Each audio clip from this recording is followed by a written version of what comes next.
Welcome to Exploring the Paranormal. Hosted by Heather Leigh, PhD, Exploring the Paranormal offers a new, fresh look into paranormal research. Join Heather as she discusses some of the many haunted locations worldwide, discusses why these locations are haunted, hear from paranormal researchers about their personal experiences at these locations. Additionally, Heather takes a journey into the science behind the paranormal, discussing topics such as thermodynamics and the Heisenberg principle and how they both affect paranormal activity. Now, your host of Exploring the Paranormal, Dr. Heather Leigh.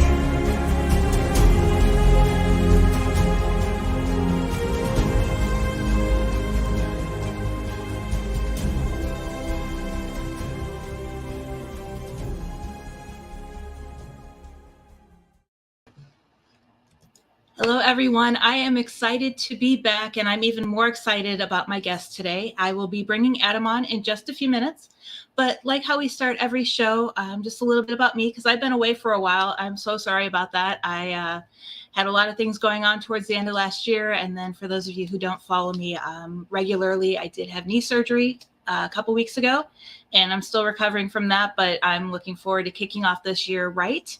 And you will see us live every Tuesday morning from 10 a.m. to noon Eastern time.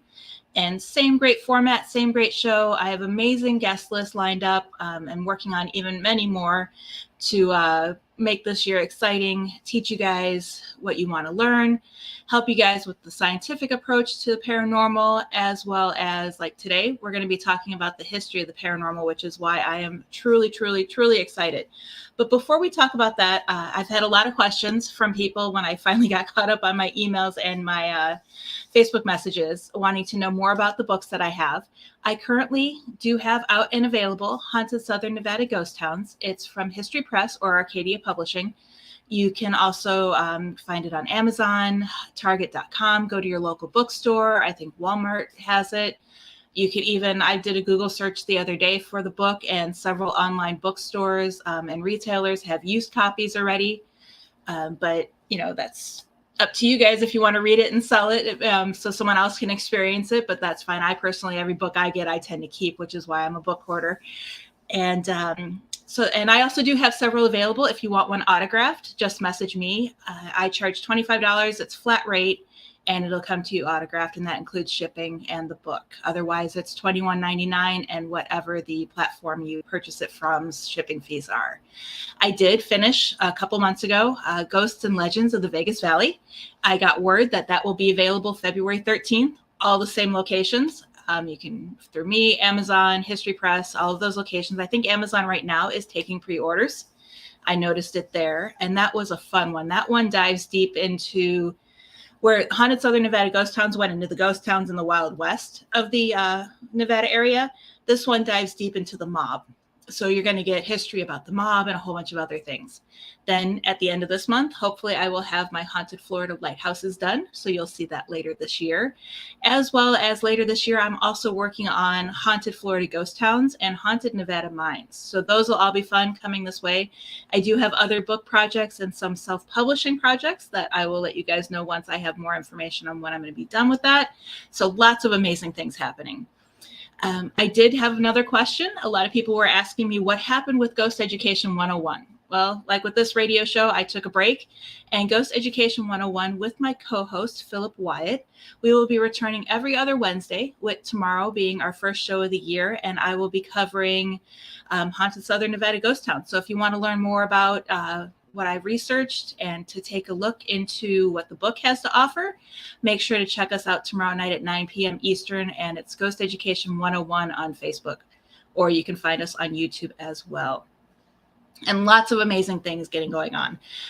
Real quick, again, sorry, Adam, I know you're in the back room waiting, and I will get you on here as soon as possible, but two more quick things that I like to do before we get started, and I just lost my bookmark.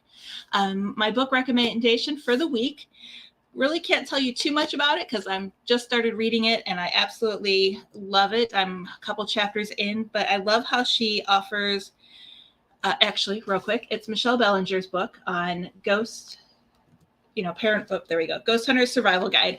And this book not only talks about experiences that she's had, but how to protect yourself if you encounter the same experience.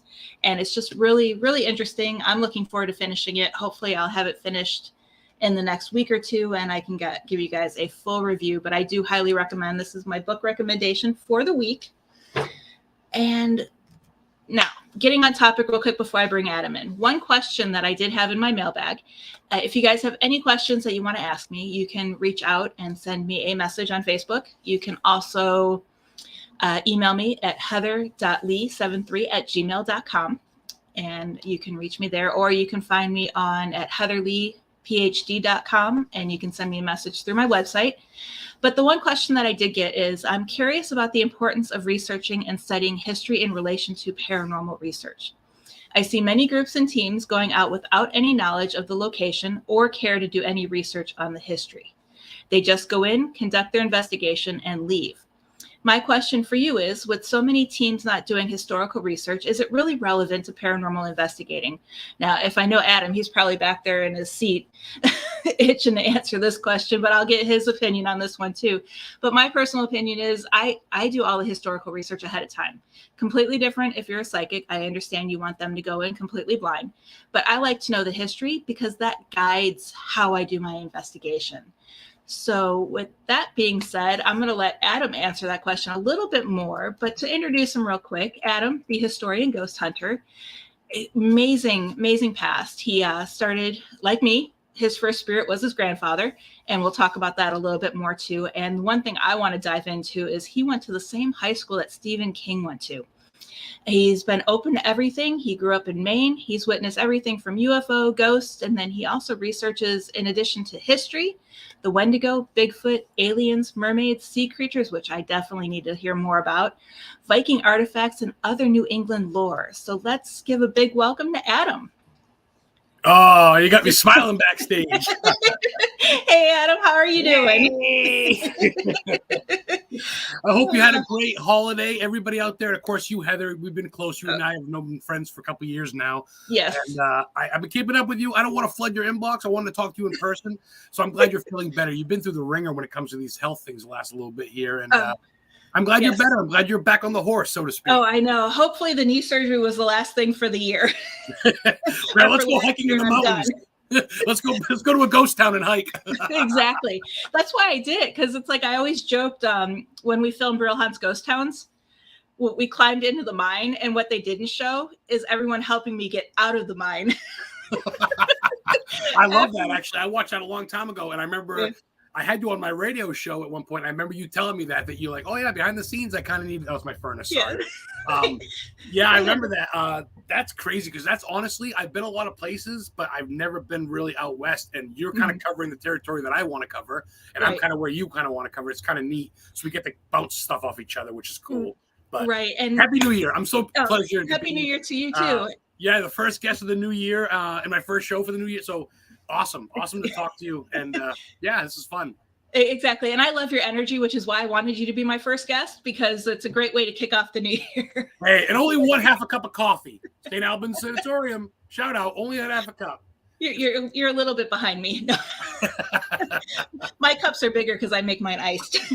Oh, that's the way to do. Well, it's hot because it's like 25 in Maine right now, but we got snow coming here. I'm up by I actually recently moved. I'm up by Bangor, a little bit by Derry. But I'm actually by Mount Katahdin, where there's another beast that's seen there. There's all types of sightings of Wendigo and stuff, of course, over here by the Appalachian Trail and the Allagash. So, but it's cold. I'm learning my roots. I was kind of southern Maine by the beach, and now I'm in the mountains, and where it's 30 degrees cooler than where Heather is, my girlfriend. She'll come out, oh, it's 40 here. I'm like, it's 15. What did I do? I guess I won't tell you that we're in the 80s here. Oh, rub it in. It was good for Christmas, and now that Christmas is done, I'm ready for summer. So yeah, we were cold on Christmas. We had a cold snap here in Florida, but it kind of it warmed up for New Year. Yeah, it's kind of going around. Gosh, Texas got snow, I think, even. So bizarre. So actually, since you said you moved up towards the mountains, have you read the book? It's by Muncie is his last name. It's called Ghost of the Appalachian.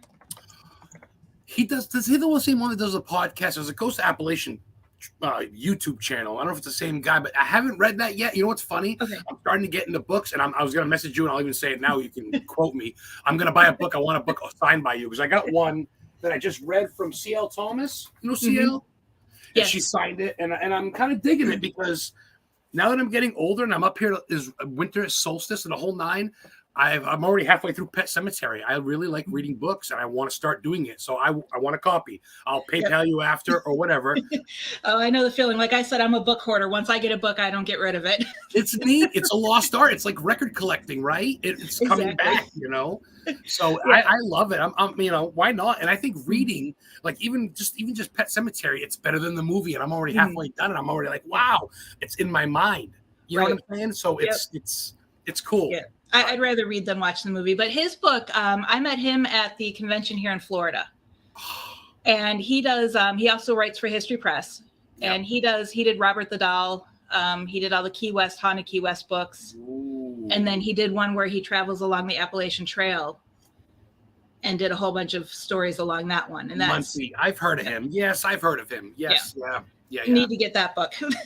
That's one of my recommendations later this year. Yes, and the read of the month or whatever you brought up. That looks like a good book too. Oh, and that of course is your book. Yeah. Oh, yeah, my book too. But you know, I only pushed it in the beginning. I'll push for you. Man. If you can't be your biggest promoter, who will be? That's how I used to just kind of wait and say, well, I don't want to seem too cocky or like, But now I'm like, F it. If no one's gonna sell me, I'm gonna sell myself. So I promote, and every day I'm going to, like you say, I'm going looking for mermaids or Vikings or movie filming sites. I don't got time for Netflix shows. Maybe when it's cold, but man, until I can't walk no more, you know, I love exploring like you.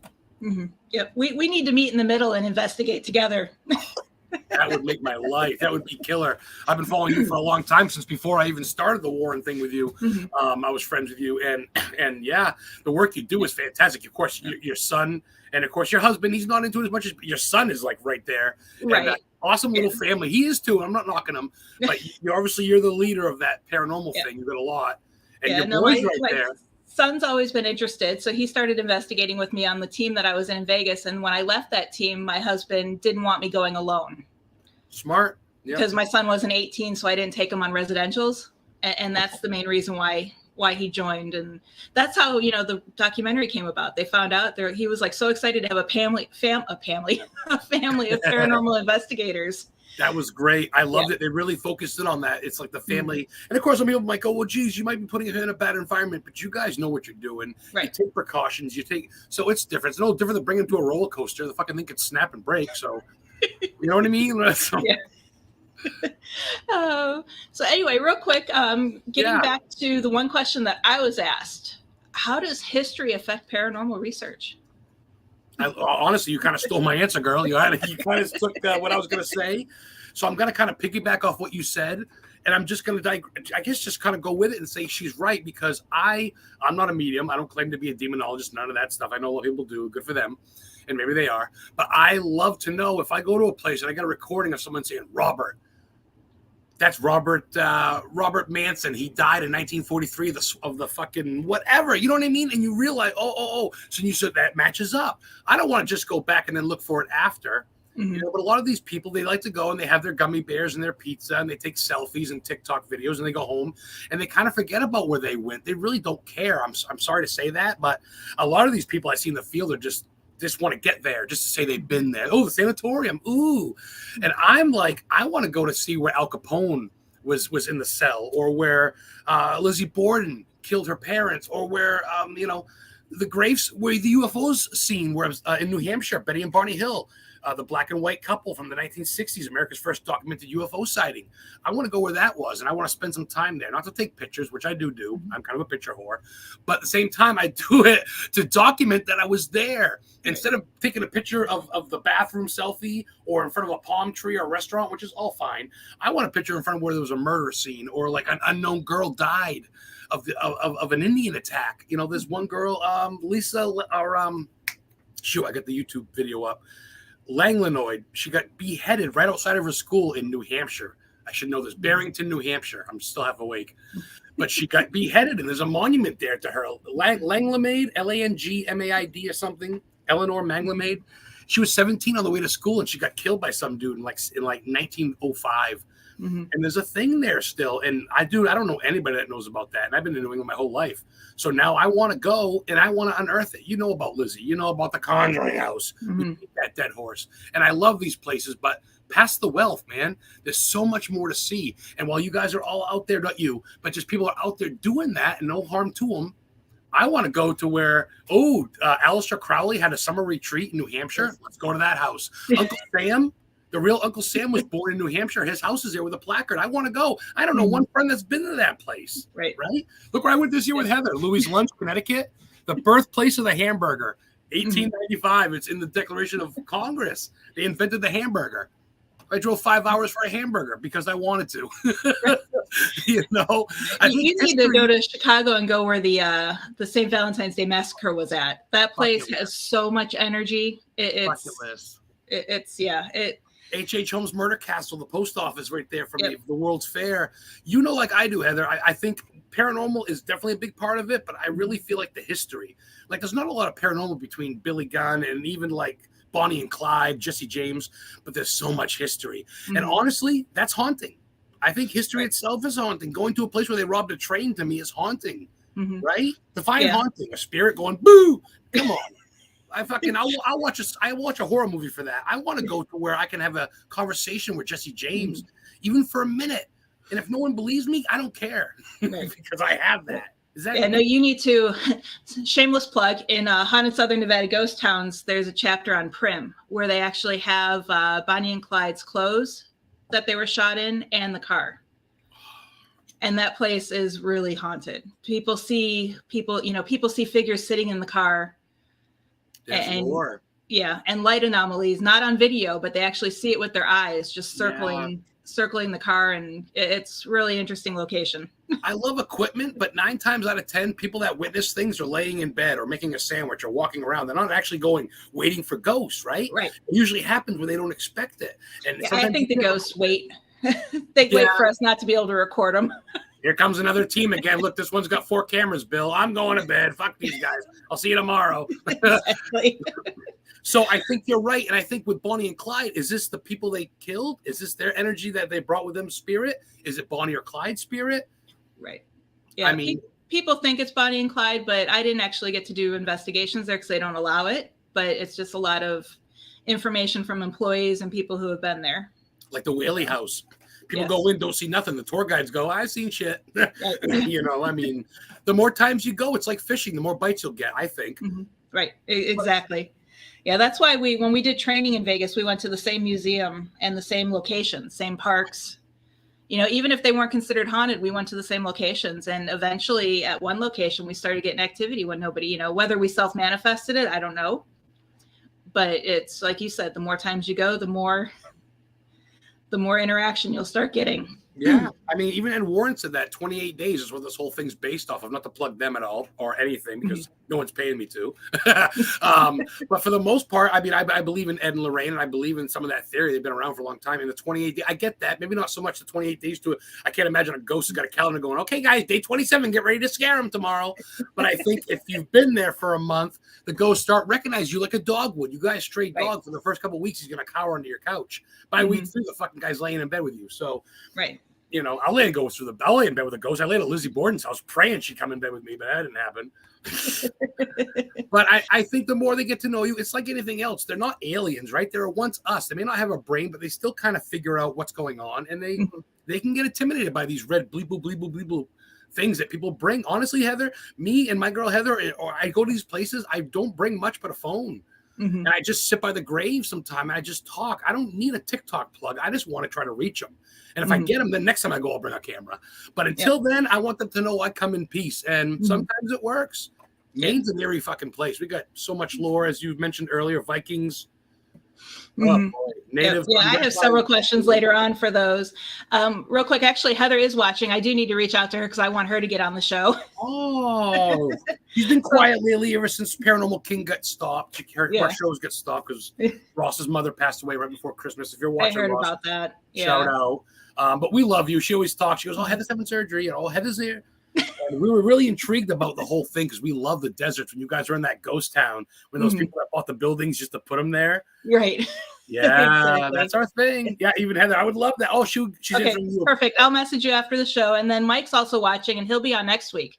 So I'll have more information about him at the end of the show. But I'm looking forward to having Mike join me next week. I want to shoot him in, Mike. Send me a friend request. I'm pretty good, dude. I put a lot of shit on my page, but it's here's a graveyard, here's a town, here's a movie filming site. It's not like it's just test names and pictures of my dog chewing on a candle or something. It's pretty decent shit if you like history and stuff. If not, unfollow me, but send me a friend request if you want, dude. whatever. I'm not everybody's cup of tea, but I gave that up, Heather, and I think you'll like that. We kind of beat to our own drum. Yeah, I'm in this. Yeah, I'm in that. Yeah, I'll do that. Yeah, this. But at the end of the day, I'm just Adam, and I just look for a good time. And I don't get paid nothing. I'm not sponsored by anybody. I just go out to have fun and hopefully encourage people to look around and realize you don't need to go someplace. There's a place in your town. Some dude invented the ball of yarn, or some girl, I don't know. There's something in almost in every state at least. Go to your historical society. You'll know. You know that. Right. It's like I think it was Newsweek or one of the major Newsweek or Time last year put out their list of the top 100 haunted locations in Florida. And the town we live in, Lakeland, was number 1. And everybody's like, no, it's not. And I'm like, well, if you dig deep into the history. Why do people not like that? Is that nerdy? Are we nerds? I don't know, but it's like I can rattle off, a whole bunch of locations that are haunted that people don't even know about here in town. And I think it's growing. I see more people digging on history. I think we've gone so far past it that people don't I found a place a couple weeks ago. I watched a YouTube video because I'm just hooked on documentaries, and you dig down that wormhole and you find out where corn was invented or whatever. So I found a place in Portland where the Black Dahlia, Elizabeth Smart was for 3 years of her life. But she was still there with her parents, and it's still there. And I went and took a picture and documented. I had people, I didn't know that. I love Black Dahlia, blah, blah. So I learned a bunch of, as you say in Maine, I learned a bunch of people. I taught them, and if they remembered for a second, whatever. But next time they hear Black Dahlia, they may go, hey, she lived in Maine. So that's kind of neat. And if I ever write a book, that'll go in it because I love that stuff. It's stuff that I love learning stuff and having people go, oh, I didn't know that, because it's genuine. And you really find the people that give a shit. Yeah. Well, if you like documentaries, shameless plug again. Real Haunts 3 should be out sometime this year. Ooh. Yeah, and that is the unseen footage from Motion Picture Video. Did a whole bunch of different documentaries. They did several here in Florida, and I think they did something in Ohio. So what they did is they took all the unseen footage from their previous documentaries and put them together. So there's 5 different locations. Ooh. So and I think our investigation of houses or like. There's one was a sanatorium. There was they did the Tampa Theater here in Florida. Of course, our investigation of the Goldfield Cemetery will be there, because the last one mostly included Gold Point and Nelson in the last one. See, this is all shit I'm learning. When I go back and watch this hard copy tomorrow, I watch myself. I don't care. I'm going to write this stuff down. Yes, Heather, I got 5 notebooks full of bucket list places, and I go by state, and I go by, and I document, me, year, what it is, where it is, what it's known for, and when it's ours or whatever. I may not get everywhere, but by the time I'm dead, I'll have a good bunch down. Someone else can take over. Yep. Yeah. Oh, you'll go crazy in Vegas. I mean, it's my book. I included places. I mean, of course, unfortunately, I had to say a lot of locations were undisclosed. What do you mean by we couldn't say where it was, but I still included the investigation in the book, but I couldn't say where it was because we signed it, because the hotels and casinos, they just didn't want people to know they were haunted, because there's some like Chinese culture. They won't go into a location that's haunted. And they're the biggest. So the owners of this hotel they don't mind you going in there, but they don't want you mentioning their name because of possible clients in the future. Right. Yeah. And what's funny is when you do Google search it online, there's information out there that they're haunted. But because I had to sign forms, of course, I had to say, undisclosed location. Oh, so there's loopholes when you get deep like that. There's little, because if not, they could technically sue you if you mention their name, or they could threaten or whatever. Yeah. So some of these locations I did mention in the book, but it was backed by verifiable information that I found online. So I was able to back up what I was able to find. But yeah, a lot of places so that's don't. cool. That's cool. Yeah. I mean, in person you could, but you couldn't on paper. I guess you can't really be right. Yeah, and it's like I use one piece of evidence because we were at a location and I had it was near where Tupac was shot. Oh, and one of the my favorite investigators artists, with us, we had a group of guest investigators with us, and we were just kind of going around teaching people how to do it. And one guy said, I don't know why, for some reason, back then I always turned my camera off when we went from area to area, but this time I had my video camera still rolling, but you can see like the ground because I was just carrying it. And the one guy said, I wish we could have connected with Tupac here. And clear as day, we get, I'm right here. Whoa. So I share that, but I had to go in and I had to blur the whole video so people couldn't be like, I know that. Wow, that's so. But yeah, that's my most compelling piece of evidence outside of I'm once Real Haunts 3 comes out, I'll be able to release it. But I captured a spirit of an entity in a window in one of the homes in Goldfield. So that whole town sounds like a little mini Gettysburg. You got some dirty soil over there or something. It's everywhere out west. It's amazing. And this is new to me. And there's so much untapped. And just we can learn so much if we stop hating, para-hating, and kind of share stuff. You got Florida down packed. I mean, you were Arizona based, weren't you? Right? No, we lived just outside of Vegas. We were in Henderson. Oh yes, you said that earlier, Vegas. I don't know why I thought Arizona, but we were 5 minutes from Arizona. I got lost in the West. I don't know a lot. Yeah. I know it's all connected, but is Death Valley by there? What was that? Death Valley, where Manson was and shit? Yeah, that's actually Manson is in my last book because he was in Belmont. Wow. And if you research Belmont, Nevada, you'll see that it's an interesting story. He actually camped out in a location and, while they were hiding from after the murders. And then in the Belmont courthouse, it says Manson family or Charles Manson and family with the date is etched into the wall. Whether he did it or not, we don't know. We don't know. He's dead now. So that's interesting. But yeah, no, we were, if you left Vegas and went through Henderson, which is the suburb of Vegas, we were the last exit before hitting Boulder City, where the Hoover Dam was. So we were 5-10 minutes from Arizona. Oh, right on the dam. See, like that, it's not really haunted. I mean, some people it is making it, but it's historic as hell. Everybody knows Hoover Dam, right? Hoover Dam is haunted like crazy. Oh, I knew it. I fucking knew it. Yes, that's killer. You need my book. You definitely need my book. Well, Heather says she's going to get it. She wants to read. She's been to Vegas a long time ago, but not that stuff. Hey, Ken Torres, what's up, Father? Yep. Hey, Ken. But yeah, we're going to talk later because I definitely want some books and I want at least one sign. I don't want to. Especially when it's cheaper to pay through you than Amazon. Is it? Why would I want to pay an extra $2 for an unsigned book of you? So anyway, but yeah, that's killer. So I know if I go to West Coast or even Southern, you're my girl, and you come up here, you got a place in New England or Maine. You ever been to Maine or Mass or Salem or? No, furthest north I've been is Gettysburg. No shit. New York. I've been in like Horseheads. Yep. Okay. So yeah, not quite New England, but you're on the cusp, I guess. Yeah. But Gettysburg was my place to go investigate when I was younger and just starting out.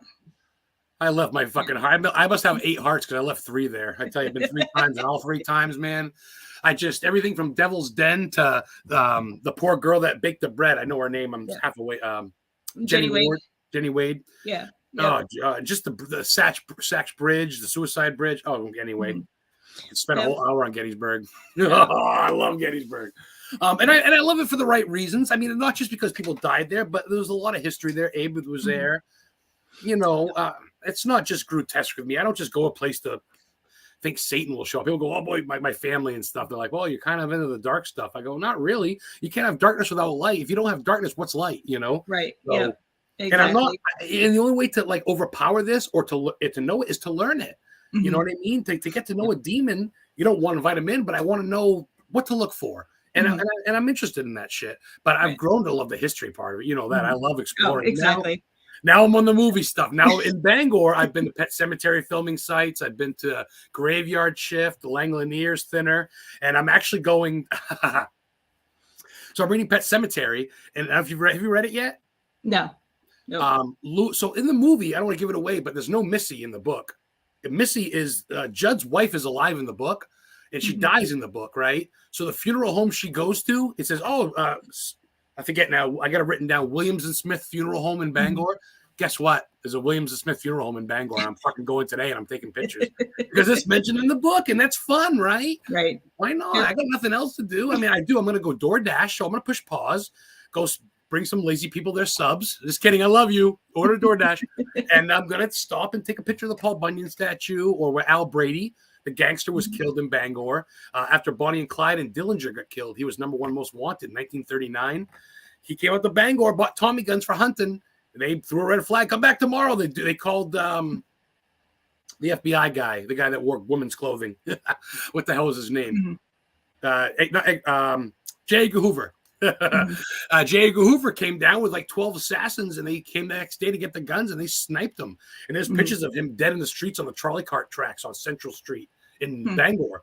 And so it's like these are little markers. America's number one most wanted was killed here by FBI. 10 feet from here. So I go there sometime and I wait and listen. I mean, it's a busy street, but you never know, right? You hear horses clapping, maybe a trolley car, maybe a gunshot. And that's my goosebumps, man. So I'll take it. So whatever. Exactly. Hurt, well, real quick, I hate to interrupt you, but I haven't even gotten to any of my questions, but we are going to take a quick commercial break and we'll be back in just a few moments. Cheers.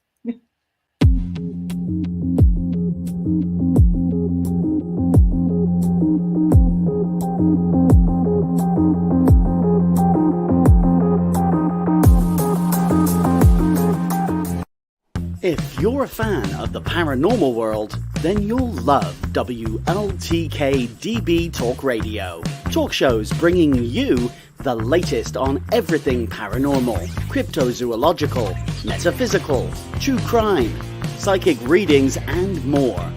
The truth is here and now on WLTK-DB Talk Radio at WLTK-DB.com.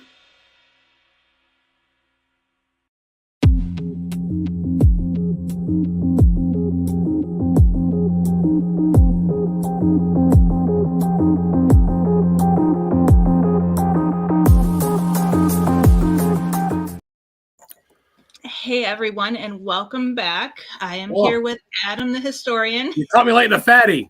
Sage, it's sage, it's sage. You're protecting yourself before you go out. I do, and I love the smell anyway. Let's face it, but go ahead. I didn't mean to cut you off. Sorry. No, that's fine. Todd's backstage laughing. I tell you, people say, I love your energy, you're a character. I go, I'm just fucking me. Some people honestly can't stand me, and that's fine. I don't hold no hard ground, but I love you, Heather. You know, we don't talk a super lot. You've been through a shit ton, and I don't try to cross my bounds. I can tell your inbox is full as fuck, but you know I love you. It's okay. I'm used to it. I just tell people I just might not get to you for a few weeks. That's why when you miss me right away, I'm like, I better get back to her while she's still on. Yeah, I'm here. Here's the link. Thank you. And real quick before we continue, I don't know, you were talking about Gettysburg and Devil's Den. Did I ever tell you the experience I had at Devil's Den? No, please tell me. It was when I first started, actually, not when I first started. I was probably mid-20s. My parents and I our summer vacations were to Gettysburg. We went to Civil War sites for vacations, Gettysburg, Williamsburg. We did Savannah, Georgia a lot. So we were in Gettysburg, and I was just kind of exploring. At the time, I was a photography major, and I was taking photos around Devil's Den and walking around, and nobody else was around me. And all of a sudden, coming up towards me was a guy dressed in a full Confederate uniform. I didn't think anything of it because at the time they were having a reenactment at Gettysburg. I've heard, yeah. So I didn't think anything of it. And he walked by me, didn't say a word, tipped his hat to me, looked me straight in the eyes, and then just kept walking. I was like, I need to get a photo of this guy. So I took off running after him and turned around the boulder, and he was gone. Oh, my. He was nowhere to be found. And where he was at, I would have seen him running away or walking. I got goosebumps under these long sleeves, I tell you. He was nowhere to be found. And then the more research I've done, and I've started doing more research recently, I came across a photo of the body in the famous Matthew Brady picture. Ooh. I came across a photo of his enlistment photo. when he joined the military. And it looks just like the guy I saw. And the more research I've been doing, Matthew Brady's assistant actually staged that photo, pulled that body was photographed 70 yards away on the battlefield. And then they took the body and staged it. No way. At the, yeah. Are you kidding me? He admitted it before he had passed many years ago. But his assistant, to get the best, because there was a lot of competition in photography back then because it was just coming out, and to get the best photos, they staged the Confederate soldier with the gun and everything, making it look like it was a sniper. And there's a lot of controversy on it. People are like, no, that didn't happen. But I found several articles. Wow. See what happens when you research and you dig? Yep, exactly. I mean, as heartbreaking as that is, I mean. Yeah. Wow.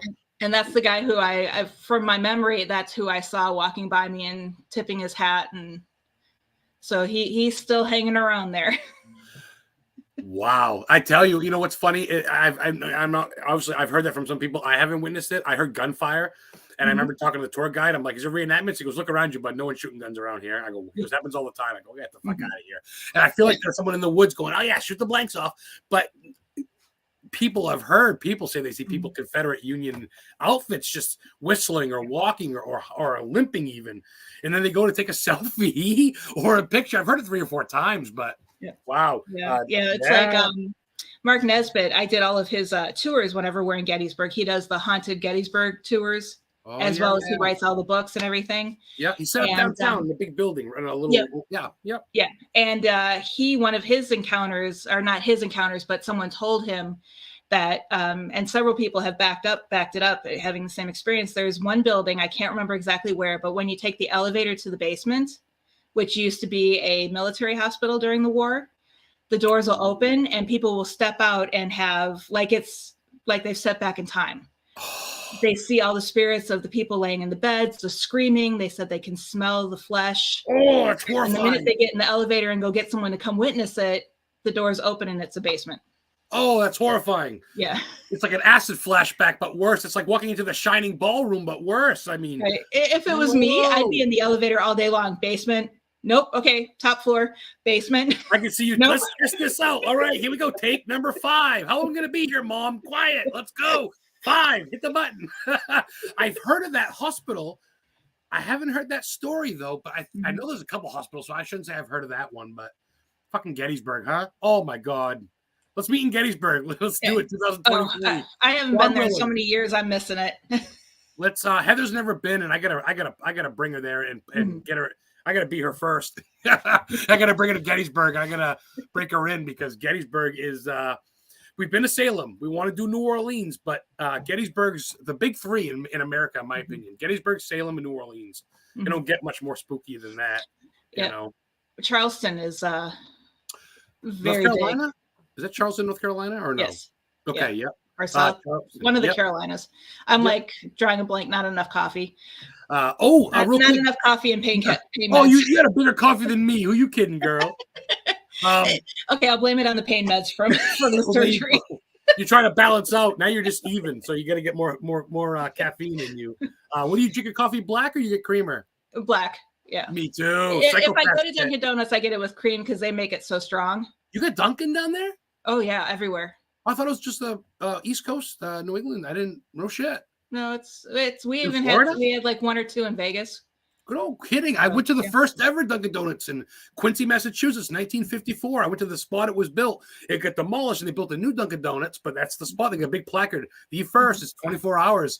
Right in the same town Whitey Bulger killed people and Johnny Depp portrayed him in Black Mass. What a great fucking movie. Real quick in chat, Jean Tewksbury says hello. Yep. She's the curator of the International Cryptozoology Museum, the one and only run by Lauren Coleman in Maine. She's going to be my guest this Friday. She's got a gift for me, too. I'm going to go stop in and see her Friday, and she'll be my guest Friday night. She knows her shit about mountain lions, Heather. Okay. Definitely, Jean, reach out. Connect us together after the show. I'd love to have her on. You should. Yes, exactly. I'm always looking for some different people than my standard. Well, I don't love my standard people on my show. Yeah. I want to switch up and ask you, are you into that shit? Because you must believe in lions. Cryptozoology? Yeah, just Yeah, you do? Yeah, that's one of my questions for you. I turn the tables. Heather. PhD. I've had several people do that, and it's like all of a sudden I'm being interviewed on my own show. Well, we're both very much involved people that are doing so much fun shit. It's hard. You can't fit it all in an hour. Yeah, so. No. This year, even though I do believe in the cryptids and everything like this year I want to change my focus, and I'm actually trying to find someone or an organization to partner with. I want to do research on the scientific aspect of the paranormal, and I want to try to figure out how chronic health conditions. Yep. Like I have chronic kidney disease. And do people with chronic conditions have more paranormal experiences than others is what I'm trying to. And then the other theory I have is dementia. But it's one of those things. It's like, how do you go to a doctor and say, hey, I want to do some research? Is dementia them really losing their mind, or are they time slipping? Ooh. Or are their relatives coming and visiting them? So I want to take more of a scientific approach and try to get answers to all of that. History, science coming together instead of just like I said, man. When I first kind of started, obviously I've always been into it. When I first kind of got in the team, I loved the whole pizza party and group hunts and 18 people in a room watching a cat ball move and all oohing and ahhing. But I've gone past that. I'm not a weekend warrior. I'm not an offense to anybody watching, like I said. But you need to hook up with Gene. That's actually kind of brings me to something real quick. I know you want to get to me, but as far as like the kidney thing, which I'm sorry to hear, I wonder if like Bigfoots and like animals can pick up on that. Dogs and cats, Bigfoots, being cryptids, cue in on people that have disabilities, so to speak. That's curious. What a curious field we're in. Yeah. Yeah. My son's theory on Bigfoot was he thinks it's the ghost of a caveman,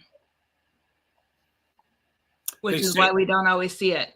They say that the Bigfoots were the old us and aliens are the future us, and we're in the middle. I fucking heard that. That's crazy. Yep. Yeah. So anyway, getting back to cryptids on that is, do you feel that they're only considered paranormal because we have not had a chance to study them like we do with, dogs, cats, zebras, cows, or any regular animals? And once we do start researching them, will they no longer be paranormal? See, now that's a great question, I think, for Jean more than me, but I'd say since she's not on right now, I'll say that for Jean, I'll make a note. No, and I'm not going to answer for her or Lauren. Actually, it's funny. Lauren Coleman, he's in almost every cryptid type thing. I got this from him signed. He is the one that named the Dover Demon in Dover, Massachusetts. He signed it for me. It was a creature on rocks in Dover, Massachusetts. And he's got some books and stuff, and I got that from them. They're great supporters of me, and I have them. I'd say it's tough because it's like the Wendigo, right? Is it cryptid? Is it paranormal? Then you got like Cassie or Wessie, right? Well, Cassie's the Casco Bay sea serpent in Maine, right. which is like Nessie in fucking the Loch Ness monster. Is this just an overgrown animal dinosaur we've never really known or couldn't keep up with, or is it paranormal? I walk that line too, and it's hard for me because at the same time it's like, what about aliens? Is that paranormal or just alien in general? Like people say, I love heavy metal. Do you like hard rock? Do you like goth metal? Do you like speed metal, death metal, hardcore metal? So I think that paranormal is a big field, and I think ghost is underneath that, and I think we kind of tap dance with our cousins, the cryptozoologists, and that was a nice little thing, tap dance, I think, right? You can use that. I think with the aliens and shit, and I think it's a cool field of us weirdos, the ones mediums and all that stuff. So to answer your question in a shorter version, I think it is connected to an extent. But I don't think ghosts see Bigfoot and vice versa. I don't know.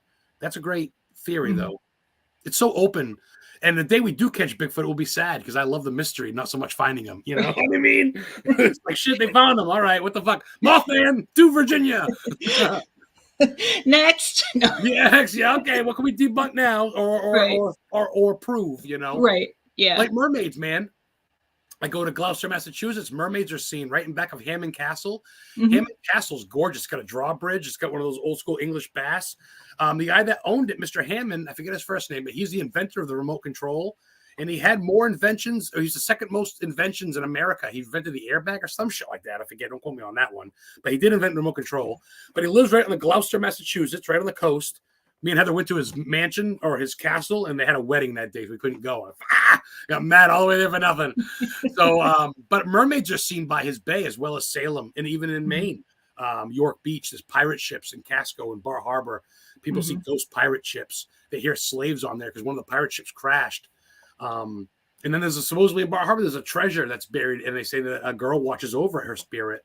So this crazy stuff, and I'm into all of it, man. If there's a mermaid, let's go. I don't care about the new release of the new iPhone or the new shirt. I'm like, where's the last mermaid scene? You saw a UFO? Well, I think I did. Where? 20 miles. Gotcha. Grab my joint, grab my smoke, grab my Powerade, and I'm driving. Because why not? Life's about adventure, man. We're here for a short while.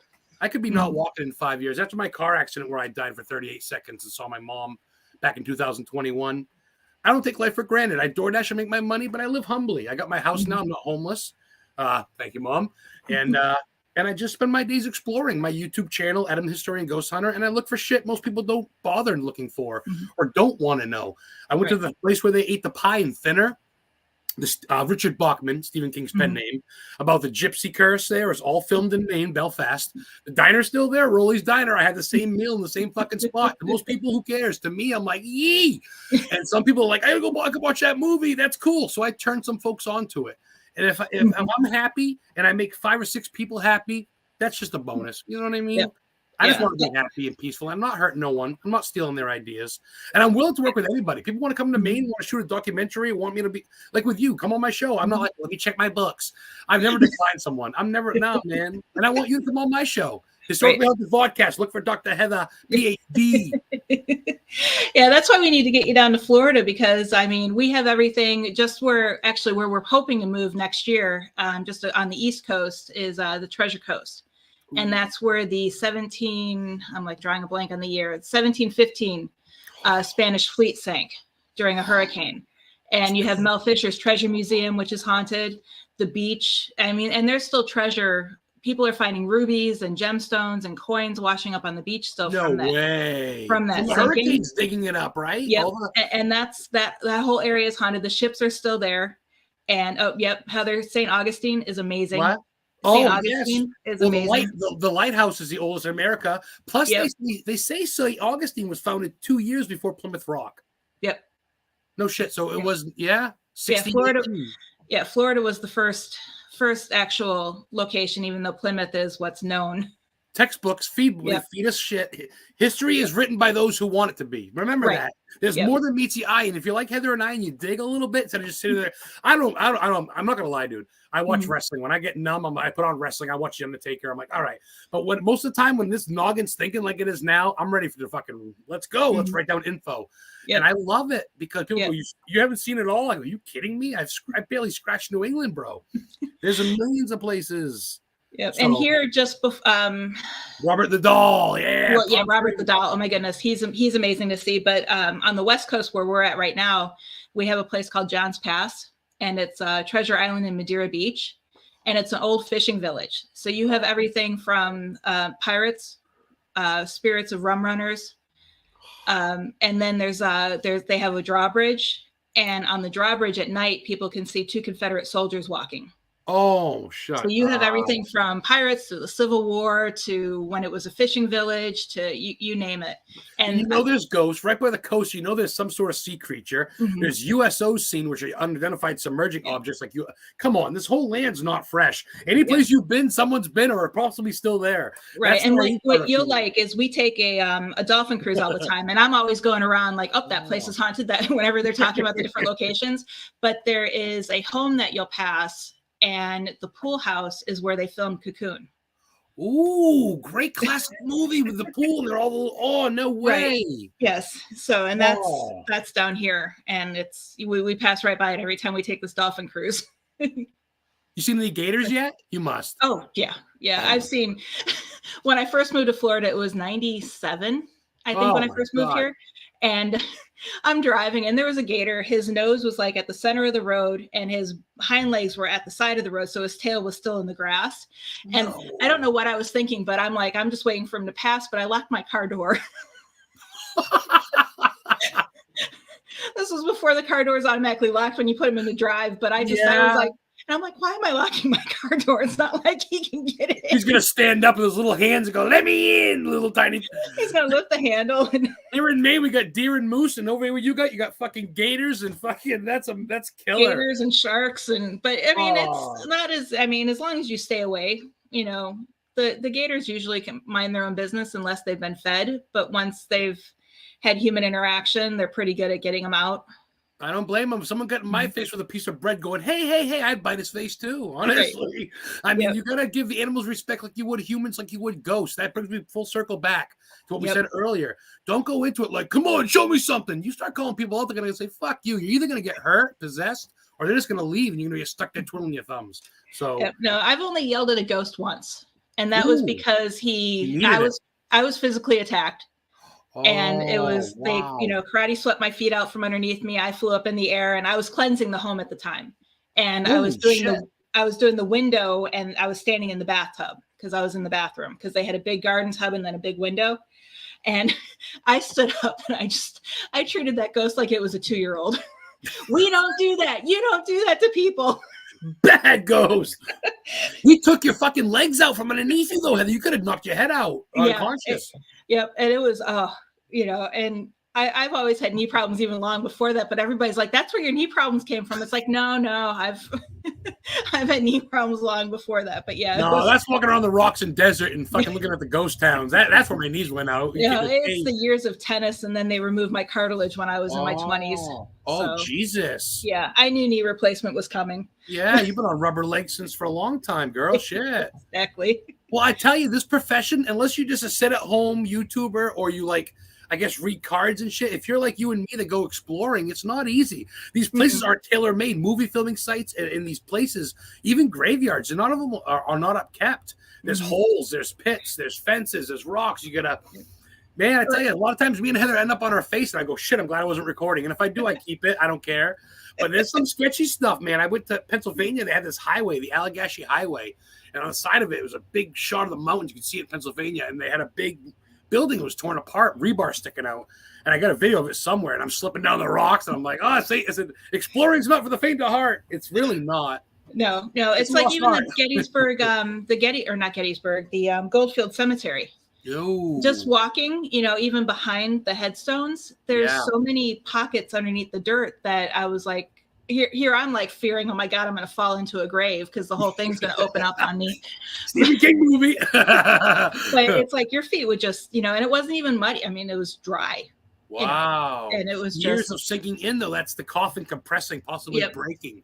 And they were also relocated because the cemetery used to be in downtown, and overnight in one single night, the official ghouls is what they called themselves. They pulled up and dug up all the burial sites and relocated them outside of town.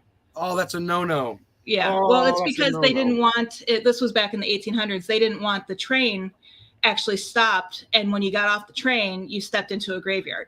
Tough shit. Or so they didn't want that when people were coming to town. So they. No, I know. I watched Poltergeist too many times, man. If you do it, you better move the bodies too. That's all. Don't shortchange death. They know, man.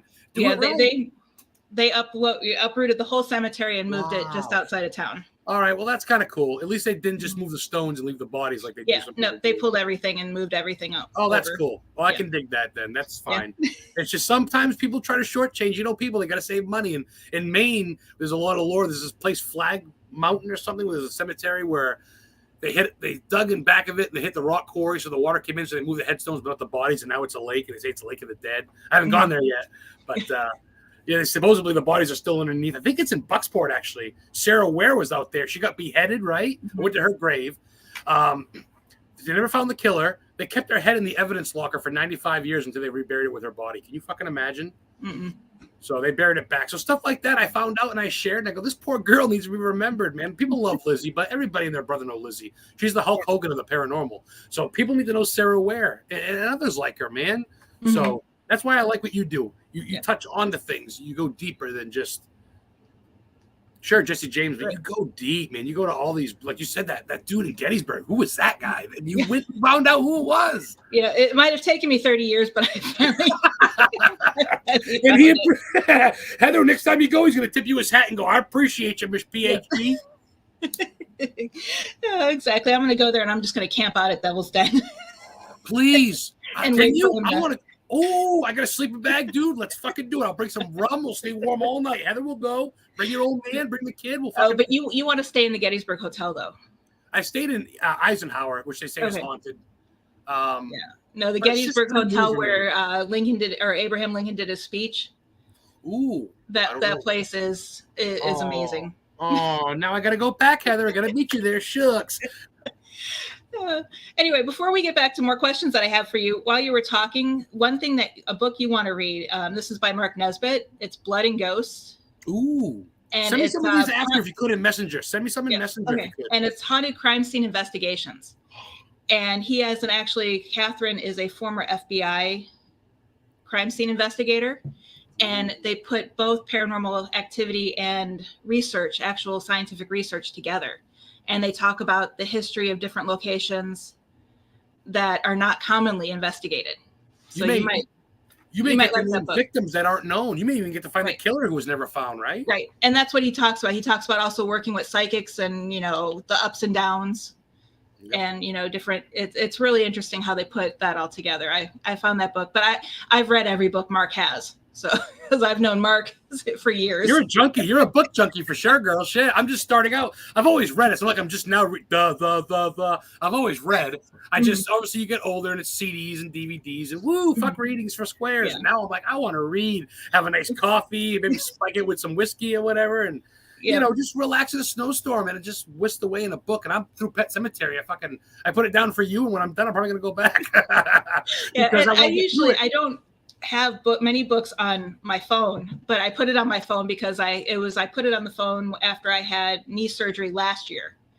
Smart. Or in 2021. So I had knee replacement surgery, and while I was waiting for all my appointments, while I was doing physical therapy, I'd be sitting there with my phone, doing my exercises with my leg. Well, yeah, better than carrying 10 books with you. All right, on to the next one. You get them all. Exactly. That's smart. At home, it's nice to have the hard copy. If you want. I do. Anything I have on digital, I have the hard copy for. Oh, that's killer. And I what's funny, not to jump in or change it, but I actually agree with that. The whole serial killer thing. I've been to the Boston Strangler's grave.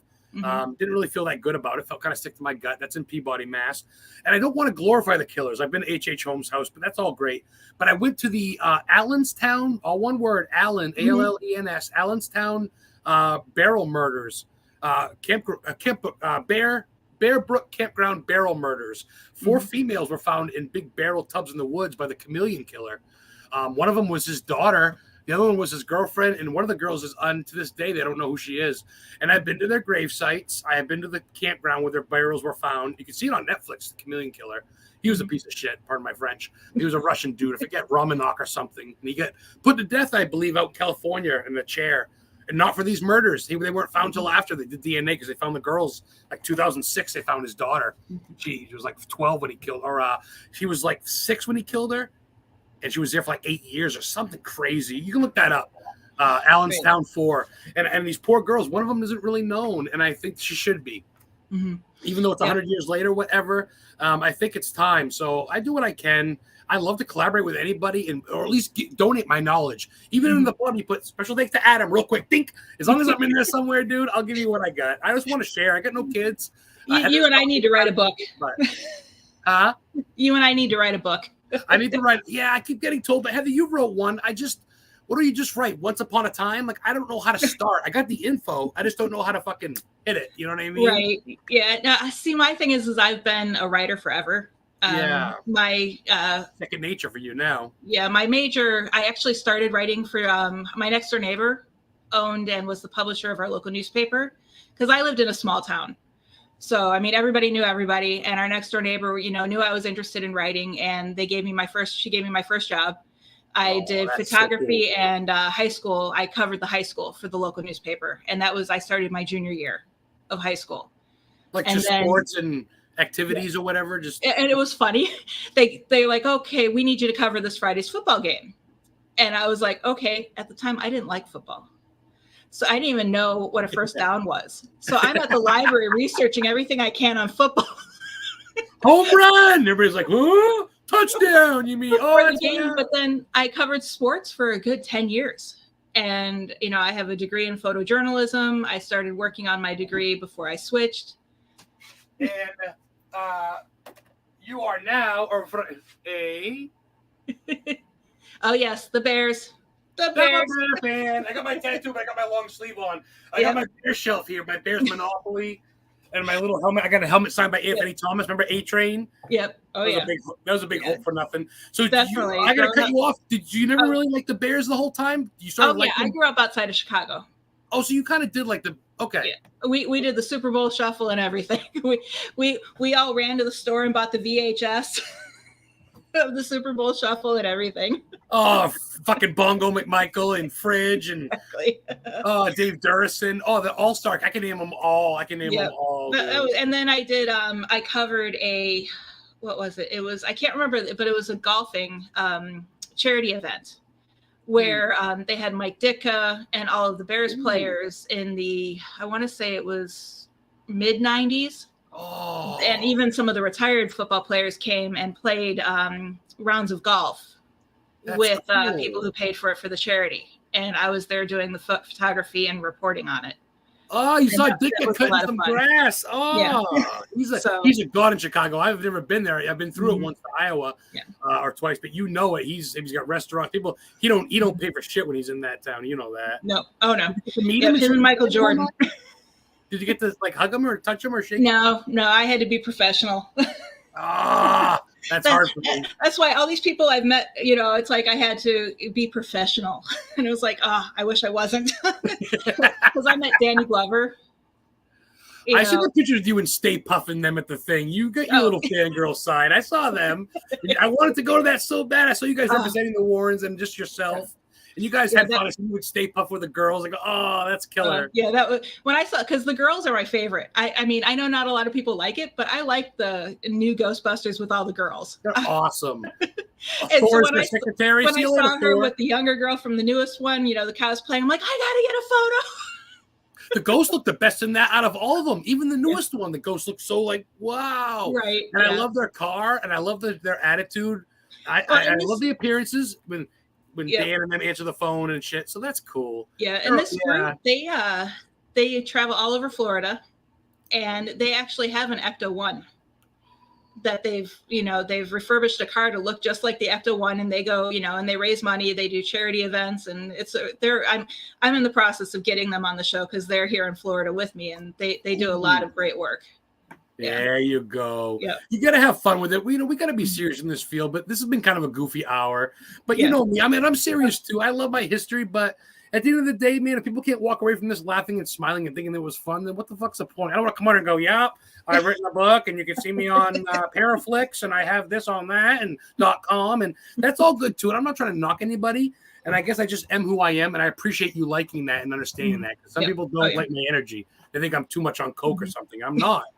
I smoke weed, if anything, to slow down a little bit, but I'm hyper, dude, because I'm living. I could be dead and I'm live, and I get to go check out cool shit. I get to go. Exactly. I mean, why not? Life could suck if you wanted to. It's how you look at it, man. I have my days. Heather kicks me in the ass, my Italian girl. She go, wake up. She gets me out, and let's go look for the witch's grave. We'll go look at a witch's grave. Mary Nason. They got a concrete stone above her grave, about 4 inches thick. There's jewels, money, bottles of Bacardi in York, Maine. 28 years old. They killed her for being a exorcist and an herbalist at 1892. Mm-hmm. So we go there. We just hang out. We look at the black crows, her familiars, and we just talk. And if not, you two compliment each other really well. Appreciate that. Well, you as well. Your husband, he's not so spoken, but he's right there with you. Mm-hmm. You got to have it. I never understood guys and girls that do this shit alone and their husband or their wife stay at home and feed the dog. I go, wouldn't you want a partner to be your friend in this field? I don't know. So I'm surprised we're still married after my knee surgery. You've been through a lot. He's a warrior too. Yeah, but you be there for him. You know that. It's like I'm constantly messaging him, hey, the dog needs to go to the bathroom. Hey, I need some water. He knows you'll be like the $1 Million Man here. You'll be like Steve Austin there in a couple of years. It'll be all brand new parts, and you'll be able to take care of him. He's just waiting on his time. yeah, exactly. Hey, Jeff, how are you doing? And Jeff agrees. A lot of people in the paranormal take themselves way too serious sometimes. It gets old. At least, come ghost hunt with me for $95, pizza party and a ghost hunt, and meet me and kiss my ass for an hour, and we'll talk and not even ghost hunt. Mm-hmm. I did that a couple of times, and with things, and I'm not going to name drop people, but I said, you know what? I have more fun with just me and Heather in a graveyard alone, mm-hmm. or going to where they shot. I went to where they shot Pet Cemetery, where Gage got killed by the truck, and I laid in the road. Probably not good karma, but Heather took a picture because it's fun. And I went to where the field where they had the picnic, the baby. I went there, And Hancock, Maine. And you know what? I could die tomorrow, dude. And I went to some places I've wanted to go my whole life. The Hocus Pocus house I've been to in Salem. I've been to, the Satanic Temple. I'm not proud of that, but it's still pretty neat in Salem. But I want to go there just because I'm curious. It's pretty different. They got artwork everywhere. They have Ozzy Osbourne, of course. They talk about music. But a lot of it is like the stuff they use, the wardrobes. And a lot of it is actually Catholic stuff, too, because you really can't have Krampus without Santa Claus, so to speak. So you're going to have... So it's different to see all sides. It's just like you. You're open to all religions. I'd go see a Jewish place. I don't care. So when it comes down to it, I'm a good person, and I have a strong belief in my spirit. That's all that I'm good, dude. I'm good. And you know that. You're yeah. So one question I do have on my list is, what was it like going to high school with Stephen King? Or not with Stephen King, but the same high school as Stephen King? I wish. You got me. You know what's funny? I bought this the other day on eBay because I just love the fucking dude. I got this mug staring at me every time I do a show or something. No, of course, going there at first, you didn't really know. And then, of course, going through the years, you start watching. Like my first movie I watched at 9 was The Shining. My dad went hunting for deer, my stepfather. My mom stayed up. I couldn't sleep. Come watch a movie. You can handle a horror movie. You're 9 or whatever, 8, before I saw my first ghost, coincidentally. And then I see an elevator with blood and 2 chicks covered in blood. I go, what the fuck is this? This ain't Mickey Mouse. So I caught on quick. And then she told me he's from Maine. Then you do research, and he grew up right across the river from me in Durham. He lived in Portland, but he moved to Durham, which is right next to Lisbon. I've been to his childhood home on Runaround Pond Road, which is mentioned in a lot of his books. At the end is Runaround Pond. That's the leech scene in The Body, Stand By Me. Next to where he lived, which I got pictures of his house, still there. I talked to the owner. She was cool. Gave me an apple from the tree that he used to sit underneath. Right next door is a Methodist church, which is the oldest in New England, still standing. It's just called the Unitarian Methodist Church. He preached there. He attended there, and he preached there as a minister for a little bit, believe it or not. So going to the high school, you hear a lot. I had the same English teacher, Prudence Grant. She's got to be dead now, unless she's 150. I never liked him. He wrote bad stuff. I always thought he was a brat. She didn't like Stephen King. Everybody else, the librarian had a book that he signed out. King was his dad's last name was Pollock. And after the war, he officially changed it to King before Stephen was born. So Stephen should be Stephen Pollock, but he's really Stephen King by court.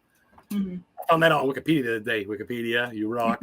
I find out new shit, so when I jump on him and go to hump him, he'll know I'm cool. But I start going, Stephen Pollock! I go to his house all the time in Bangor, pray, and he'll see me. I leave my cards for my show there and shit. So I went to and I started learning, and then you start realizing that's pretty neat, and you start realizing he's the Edgar Allan Poe of our time. He's the Longfellow. He's the H.P. Lovecraft, so to speak. The books he's written, they're almost all movies or miniseries, and people just know. You really can't say Stephen King when someone going, "Who's that?" I mean, come on, face it, right? Am I right? Yep. So, and then I realized Pet Sematary was filmed at Mount Hope Cemetery in Bangor. It's America's second oldest garden cemetery. Second oldest. Let that sink in. It's fashioned after Mount Hope in Cambridge, where Longfellow's buried, Cambridge, Massachusetts. It's fashioned after that. Big, beautiful cemetery. There's going to be 5,000 people buried there. Hannibal Hamlin, America's first vice president. He was underneath Abraham Lincoln. He played cards in Bangor at the Tantrum Club. He died, had a heart attack while he was playing cards. So he couldn't have been president when Abraham Lincoln got shot because he died first, believe that or not. He's buried there. The couch he died on, you can see it at the Bangor Public Library. I've been and touched it. It says Hannibal Hamlin, America's first vice president, died here, 1893. Don't touch. I go, so dude, I'm not touching. Yeah, it's a Stephen King world up here. And going to a school was the Iceberg. Of course, I name dropped that because why not? If I went to school with John Wayne, I'd probably say that. So to go to the same school as anyone, and you look at Wikipedia, he was a Greyhound in Lisbon. That wasn't enough for me, especially now that I'm actually like in the field, so to speak, or whatever. And now that I've moved away and I'm 45 minutes from Derry, Bangor, I've been to Dexter, Maine, which is where they do Dexter shoes. I've been to the Historical Society there. They have a shoe they made for Shaquille O'Neal, size 22. It's on display because they literally made it for him. They have a big shoe company. But downtown Dexter's a big store, Rennie's and a clock tower. That's where the beginning of Creep Show 2, the miniseries movie was filmed. Where the creep comes down, he goes, and he's throwing out magazines out of the truck, and it says on a main plate, and it says creep. It was right there. So I go every day hoping I'll see him. I don't know. I just like to go because it was there. And I go to Rennie's. I'm like, Creep Show was filmed here. They go, what? Kids, millennials on their fucking, what? What's Creep Show? I go, fucking, where's your manager? I got to the manager, go, hey, were you here when Creep Show was filmed? He goes, I heard about that. I couldn't get any info out of these people. So I went to the Historical Society to get some info. So I'm kind of obsessed now. My paranormal has turned into movie stuff, but I'm almost done. I went to where like Storm of the Century was filmed, Southeast Harbor in Maine. Born and Sin, come on in. You know, I love it because it's history too. Because I go to these towns, then I go to the historical society, donate $1, buy a mug or a shirt, and then I get a tour of their old graveyard, or I get info. Oh, over here's the old house. Well, this has been fishing since 1912. So not only am I learning the movie, which is cool, pop culture, self-love, but I get to learn the history of the town, and I get to take a picture. I've been to this town, Swanville or whatever. People go, that's a town. So whatever, dude. It's kind of neat, and I feel like I'm making my own history book with my Facebook, which I'm not getting paid for. So I kind of want to make a book because I got this info, and I feel like it's good shit, and I feel like people that really dig it go, wow, that's fucking fascinating. Yeah, you and I will talk, and I'll help get you started. If not, you and I will write a book together. That would be. I mean, obviously, let the holidays pass, let you heal up. But this spring, let's seriously. But in the meantime, definitely. I want a book. I took a lot of your time. I'm a talker. No, that's fine. We still have plenty of time on the show. I usually have my guests come on at 10:30, and you were early.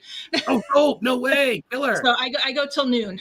Oh, sweet. All right, cool. I don't know if you were shooing me off. I do the show too, so I'm always kind of being like, hey, so yeah, great show. No, not at all. No, I still have questions I need to get to. I'm fucking free. I'm going to DoorDash or watch a movie after, dude. I'm good.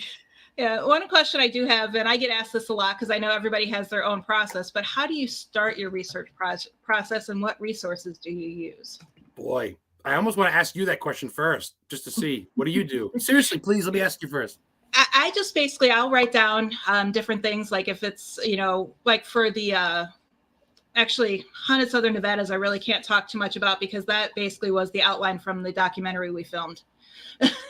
So that was a given when I wrote that book. But for like the Las Vegas one, I just went through and I did a quick Google search of haunted locations in Vegas and just started writing the locations down. I didn't dive deep into there or anything like that. And then I went through and added the locations I knew were haunted.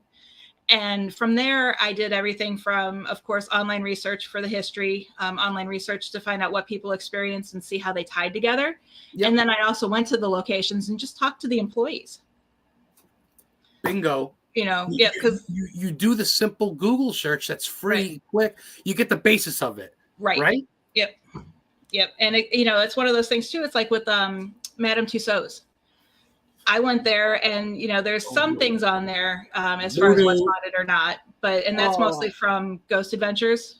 But I was talking to one of the employees and we were by the elevator in the one in Vegas. And he just randomly told me that they see a woman in an older woman in a long dress with a bonnet. And then when you get off the elevator, there's an actual sculpture of Madame Tussauds. And they say they believe it's her. Voodoo, man. That goes into the elevator. And that was just from, touring the place and, visiting it during the day. And what'd you feel? That place is very haunted. that whole state, that whole town, just that building. I mean, right. But yeah, and that, that's how you get your information, just by talking to people. I'm going to say, dude, and this, I'm not scripted. I'm not getting paid by any means, but me and Heather get the same brain, I think, to an extent, because it's true. I'm just a quick Wikipedia, Google, like even Atlas Obscura. I'm a big, I tried doing uploading my own thing and they wouldn't let me. So I'm kind of pissed at them, but Atlas Obscura, I don't lie, is free site. And it tells you quirky things, not so much haunted, but it will tell you things. But yeah, Wikipedia, Google. Yeah. Only in your state's a good one too. In your state. What's haunted near me? Honestly, Google is pretty fucking smart. And then you start going and then you start reading stuff. And then, like you say, maybe go to your library, historical society, maybe word of mouth, go to the local diner. So what's up with that? What's up with that Bigfoot I heard about? Oh, yeah, fucking Timmy's been over there. His parents seen it and they fucking shot at it. Well, next thing you know, you're going over to have supper with these dudes. I told Heather, how many times have I gone to a place and they go, you want to come in for a tour? And I go, do I? And I feel like the kid from Christmas Story, you put my tongue on the flagpole or whatever. I went to the Parsonsfield Seminary. It's 1832. It's Maine's first co-ed school. For two black children and one white child died in a fire there set on purpose because it was using the underground railroad. And there's a big schoolhouse there, and it's got 2 dorms. All these, they set up for a haunted house every year, but it's way more than that. Cemetery across the street. Oh, Heather, it's gorgeous. Big white building. You'd fall in love. Parsonsfield, Maine's got nothing but this. It's like 8 houses in this. It just sits. You'd love it. But I went there with Heather one day, my girl. And I kind of just took pictures, and there's someone outside mowing the lawn, and I go, beautiful place. I said, it's still haunted. He goes, you want a tour? And I go, Heather goes, I go, yeah. So we went inside for an hour. I took pictures of all the basement, the walk-in freezer. They had a little slaves passageway, or like, what do they call it? Like a hideaway thing. Yep. So that was neat. So yeah, I think that's like that. It's word of mouth. Google first, word of mouth. And then books. I think books is good. Archives, library. I also use, actually, I'll post on my Facebook page, Fordham University, their history department has this long list of historical places on websites that you can go to. And like registered ones, or the ones that are registered in the plaque. Yeah. And I use Library of Congress a lot. Yep. And New York, what is it? The New York Public Library. Yep. And Chamber of Commerces also have. Every town's got one almost, yeah. Yep, that's how I met Mark up in Gettysburg. I went to the Chamber of Commerce and asked if they had any ghost tours. So go to your town and see if there's a company that does ghost tours, and then talk to them. They're going to have firsthand experience. 9 out of 10 times. Heather looks at me. She goes, here we go. I go, you like ghosts or aliens? I give them a card. I got a radio show. I got a YouTube channel or whatever. And then 9 times out of 10, I go, I go to a hotel. I go, a restaurant. So I got to ask, seen any ghosts or anything? Well, that one time a cup fell. Bingo. That's all it takes, dude. I'm intrigued. And Heather laughs at me, but next thing you know, I'm looking up and she goes, wow, that not the building itself, but the land itself used to be a whatever the fuck colonial home and from 1685. And I go, uh-oh. And that's when the wheels start going. And that's when I start getting excited, almost like porn. I'm like, whoa, I gotta look up more. Okay, how deep? How deep gotta go? Okay, so it was built here. He died of this, but his wife lived and she remarried his brother. What? Whatever. Yeah. Heather, there's so much. No, my favorite is when you get it's haunted. I've experienced X, Y, and Z, but don't tell my boss because I don't want to lose my job. Because the employees have been instructed not to say it's haunted. Like those goddamn hotels. Right. Cecil don't care though, do it. No. It's funny how, a lot of people are like, shh. And then the other half are like, come on in, buy a bloody noose. Enjoy your stay. Like Lizzie Borden, you can go there and buy a hatchet and go spend the night where 2 people got killed by a hatchet. Go figure. And some people say it's a slap in the face, and I think it may be a little too far to an extent. I don't want to make fun of it, but at the same time, it's cool. Me and Heather spent the whole night there, and the other guests canceled. So what happens to be a $1,500 thing if you rent the whole house out for an investigation was $200 a room, but everybody else canceled on a weekday back a couple of years ago before my mom passed away. Actually 3 months before. Sometimes I feel like Lizzie killed her, but anyway, we stayed there the whole night, and I slept in every room, every bed. I'm like, fuck that. I just everything. I just had to. The history, the paranormal, the lore, the legacy, and just why not? And that's what I think. Yeah, why not? Yeah, and it's also, I mean, I do agree that sometimes we do need to. I've heard people refer to it as pay to play. But, but that helps with the location. Of course, you're going to have to pay because they got to keep the lights on. They got, it's a fundraiser. It's how they make their money, how anybody makes their money. Right. But doing what you do and going to locations and just asking if it's haunted and say, hey, here's a tour. It's like you're saving money. Well, yes, correct. That's true. And I'm not a cheapskate, but as you know, cemeteries, not 100% of them that I know of are fucking free. And they're all beautiful. Probably got a story of a weeping lady or a whitey in white or a fucking. So cemeteries everywhere are gorgeous and free. And half these other buildings are either donation only or they're run by the historical societies, which is pretty much like I'm part of Historic New England for about 3 years straight. There's like 35 houses in New England. The Coffin House, the Sarah Orne Jewett House in North Berwick, Maine. She was America's first author that didn't write romance novels. She was friends with Mark Twain. He went to her house and she died in it. And I got a tour of it. And I started talking to the tour guide. He goes, "You want to take over?" I go, "Oh." And I started telling more info than he had. You can ask Heather about that. That was good. But she scribbled her name in the window where she died, and that's in Maine. She's got lavenders and lilacs outside her house that she planted. She's buried down the street in an above-ground crypt, and she's got lavenders above her above-ground crypt that she had planted in her will and everything. Sarah Orne, O-R-N-E, Sarah Orne Jewett, J-E-W-I-T-T. And that's part of Historic New England, and that's part of their money, too, and I don't mind doing it. And if I go for free, especially, and they're cool to me, I'm like, I'll fucking go back and spend money, damn right. But I went to a place, Captain Lord Mansion, Kennebunkport, the only place in the world named Kennebunkport. That's just a known fact for that town. George Bush has got a house there, actually, or he did, his wife, President Bush. The Captain Lord Mansion's a beautiful, huge mansion, big lookout tower. Me and Heather wanted to spend the night, and the girls called the cops on us because I was probably smelled like weed. I had my Jason Voorhees thing. You know, they probably didn't think I had money. Big beard. Cops come. They go, "You all set?" I go, "Yeah, I'm just walking around." You go, "You don't have a reservation?" I go, "Okay, I remember that." And they kind of shoot us out. So me and Heather said, "We're going to Lizzie Borden." That's what we say to Lizzie Borden instead, which is great. But so I don't want to name drop Captain Lord because that's a great place too, and I'd love to go. But if you go free and they're cool to you, then you know they're real cool if you spend money. You know what I'm saying? Right. Yep, So exactly. I don't mind promoting places, jails that need it. I just don't want to go if someone's spending $80 to go and have pizza with them and take selfies. And you know what I mean? There's some people out there that go, and I'm not going to name drop. I'm so close because I'm friends with some of them even. But they go, "Come investigate with me, $95." And I'm like, I looked up the rates. It's $65, so it's $30 extra just for you. So I'm good. Exactly. That's my point. That's my difference. And it's funny, and I can't really talk too much on that one because I am going to be doing events like that later this year. Oh, I called you out. Well, yes, but see, the thing is, too, you don't mow lawns for free, Heather. You know, if I'm going to do an event, too, I'm going to make a little bit of bucks, too. Yeah. It's just when they had that fucking pose where I'm like, I don't want to give this guy money. You can just tell they're greedy. They're just like, and you're not like that, dude. You're very much like, hey, there's Heather. You can see you at a party and come up and you wouldn't be like, oh, did you read my book yet? Like, you wouldn't be like that. I had someone tell me, I called them up and I asked them a question about a book they had previously wrote out in Nevada. And the person point blank told me, buy my book to get the information. I was like, oh my God, really? In there. That's funny. Heather puts us, we were like free. So true. That's funny. I messaged someone about the bunghole, or the bunghole liquor store. Bungholes were the bottom of the beer kegs. Back then, the wooden kegs was called the bunghole, not Beavis and Butthead stuff, but it is funny. Yep. But it's an old funeral home in Salem, and they actually turned it into a prohibition-style bar, and then it turned into a regular bar. And I asked this dude who knows all about Salem about what year it was built. I couldn't find it.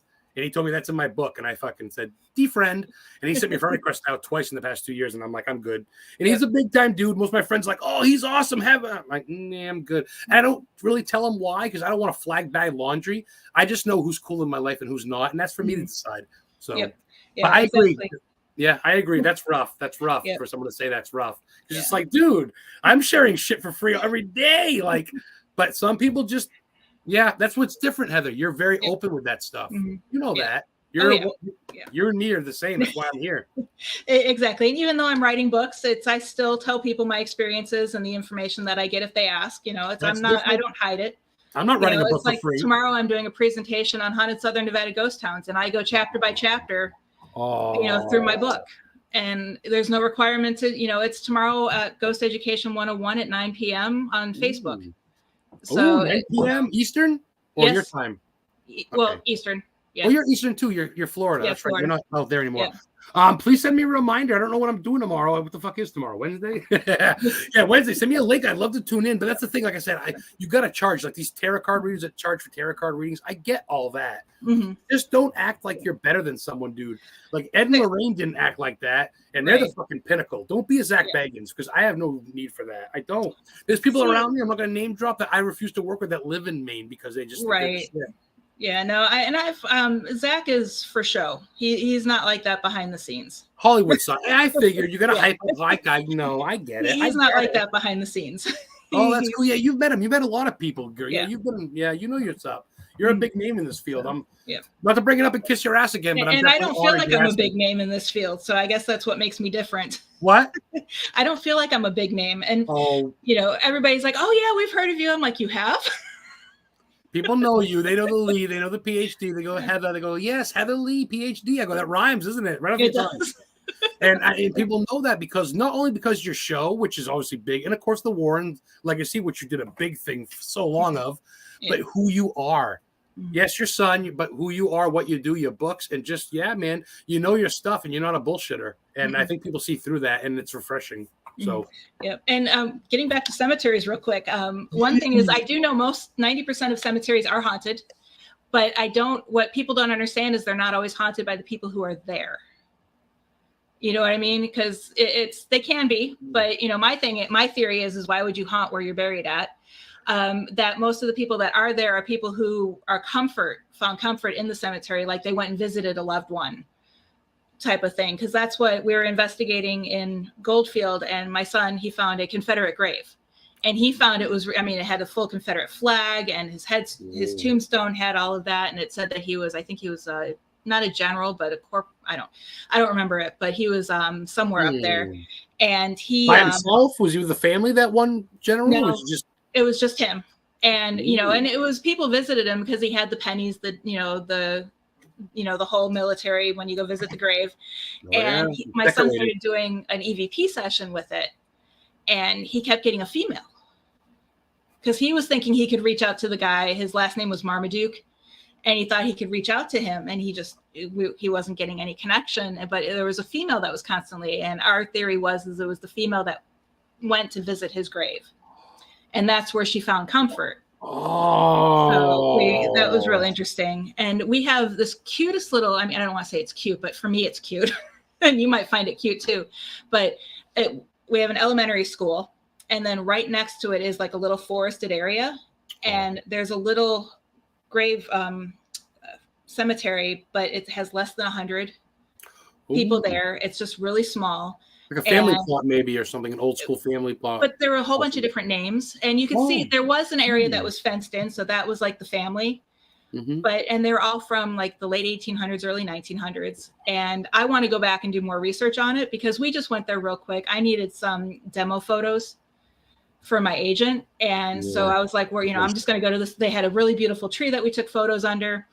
And I pulled out my dowsing rods to, you know, stage the photos. I hate staging stuff, but we needed photos quick. It's professional. It's what you do. I get you. Right. And so, you know, my son's taking the photos while my husband's taking the video. And just something told me, I was like, you know, hey, you know, because I wasn't going to do any investigating, but I'm like, if you're here, cross the rods. And the rods slowly started crossing. And I'm like, dowsing rods. Oh, dowsing rods. Yes, that's on. And I was like so excited. And that's the photo I have on my Facebook page where I have the dowsing rods and I'm looking and I'm smiling from ear to ear. That was right after they started. Yeah, that's right after they started moving. I was like, yeah. Oh, wow. That's a feeling. So you're kind of open to all that shit too. And I mean, I'm not just saying I go alone. I'll try shit. Instruments, but I love the old school techniques. Dowsing rods goes back, gotta be 1600s, right? The old school wood, right? For looking for water and shit. Yeah. No, I love non-tech tools. I use fidget spinners. People who follow me know I talk about that all the time. I've heard you mention that. Yep, I have. Yep, I have. They light up, the ones I bought. Wow. So you can set them up in the dark. They're fun. They're easy. They're small. They're lightweight. If you lose one, big deal. Right. So that's genius. Yeah. And they're not $800 for a teddy bear that giggles. Right. And they're not light enough to where wind can blow it unless it's a heavy wind. Oh. So, and it you know, and I have different colors. So I'm like, you know, spin the red one for yes, the green one, for, you know, the green one for yes, the red one for no. And if you set them up in a hallway with a camera on it, it stays right put, and you can just spin it right there.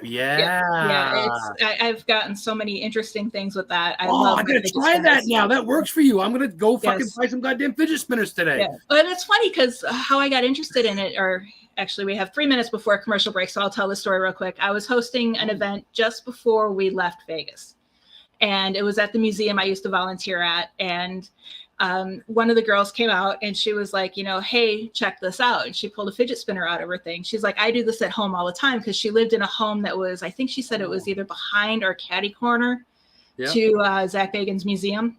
Ooh. And her house is really haunted. Yeah. So she was like, you know, she knew her house was haunted. And so she, and she's like, I have these all throughout my home and they'll spin them when I ask them to. And we found a flat rock because we were outside. We made sure it was, you know, protected from wind. She, you know, demonstrated here, you know, if you're here, you know, do this to the fidget spinner and you'll see it spins. So then she stopped it. We all stepped back and started communicating. And all of a sudden the fidget spinner started spinning. Oh. And ever since then, I'm like, oh, I just found a new toy.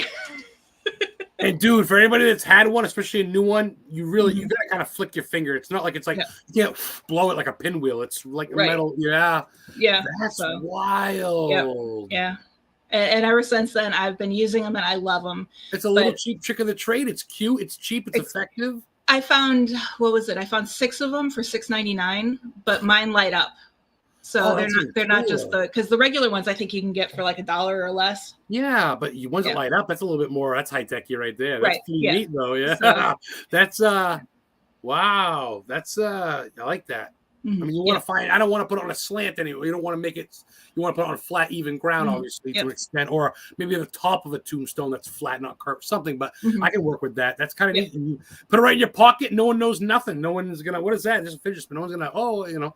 Yep. Yeah. No one looks Cool. Easy to use and very, very effective. So I always think like, yes, you go, Hunter, go. It's like people who use the cat balls. I use fidget spinners. Yeah, but I don't want to spend $300. That's the difference. Exactly. Call me crazy. Call me. You still have time to stick around with us till noon? I ain't doing shit. You know that. As long as my Wi-Fi sticks in, I got my phone on go in case. I'm surprised it's lasted. Shit. Okay. I'll be right here. No problem. We're going to take a quick commercial break and we'll be right back.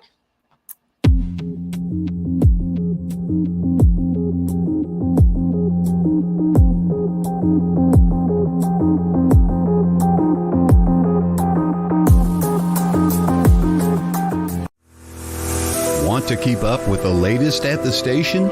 How about catch up on your favorite shows on the go? Download the free WLTK-DB mobile app on the App Store and Google Play. Watch, listen, and shop right from the palm of your hand.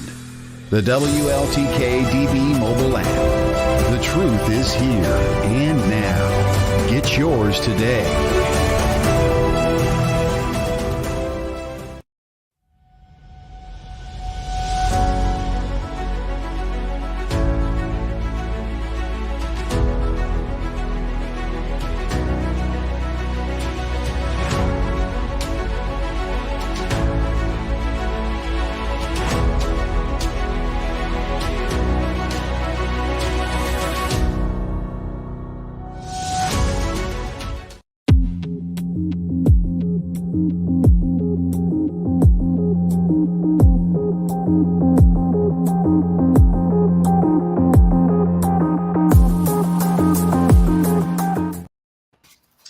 Hey everyone, how are you doing? We are back and Adam's playing with his toys. Freddy Krueger glove. I got one of my metal blades missing. I got to weld it back on.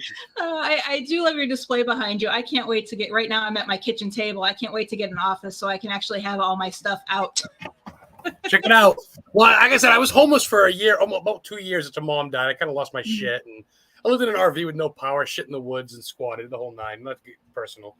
But I got a little bit of money. Sold mom's house. Well, my sisters kind of sell it and bought me out anyway. Long story short, I ran into a little bit of money that was kind of owed to me, so to speak. And I said, you know what? Before I buy anything, I'm buying a fucking place to live. It's got a toilet that flushes and hot water and heat.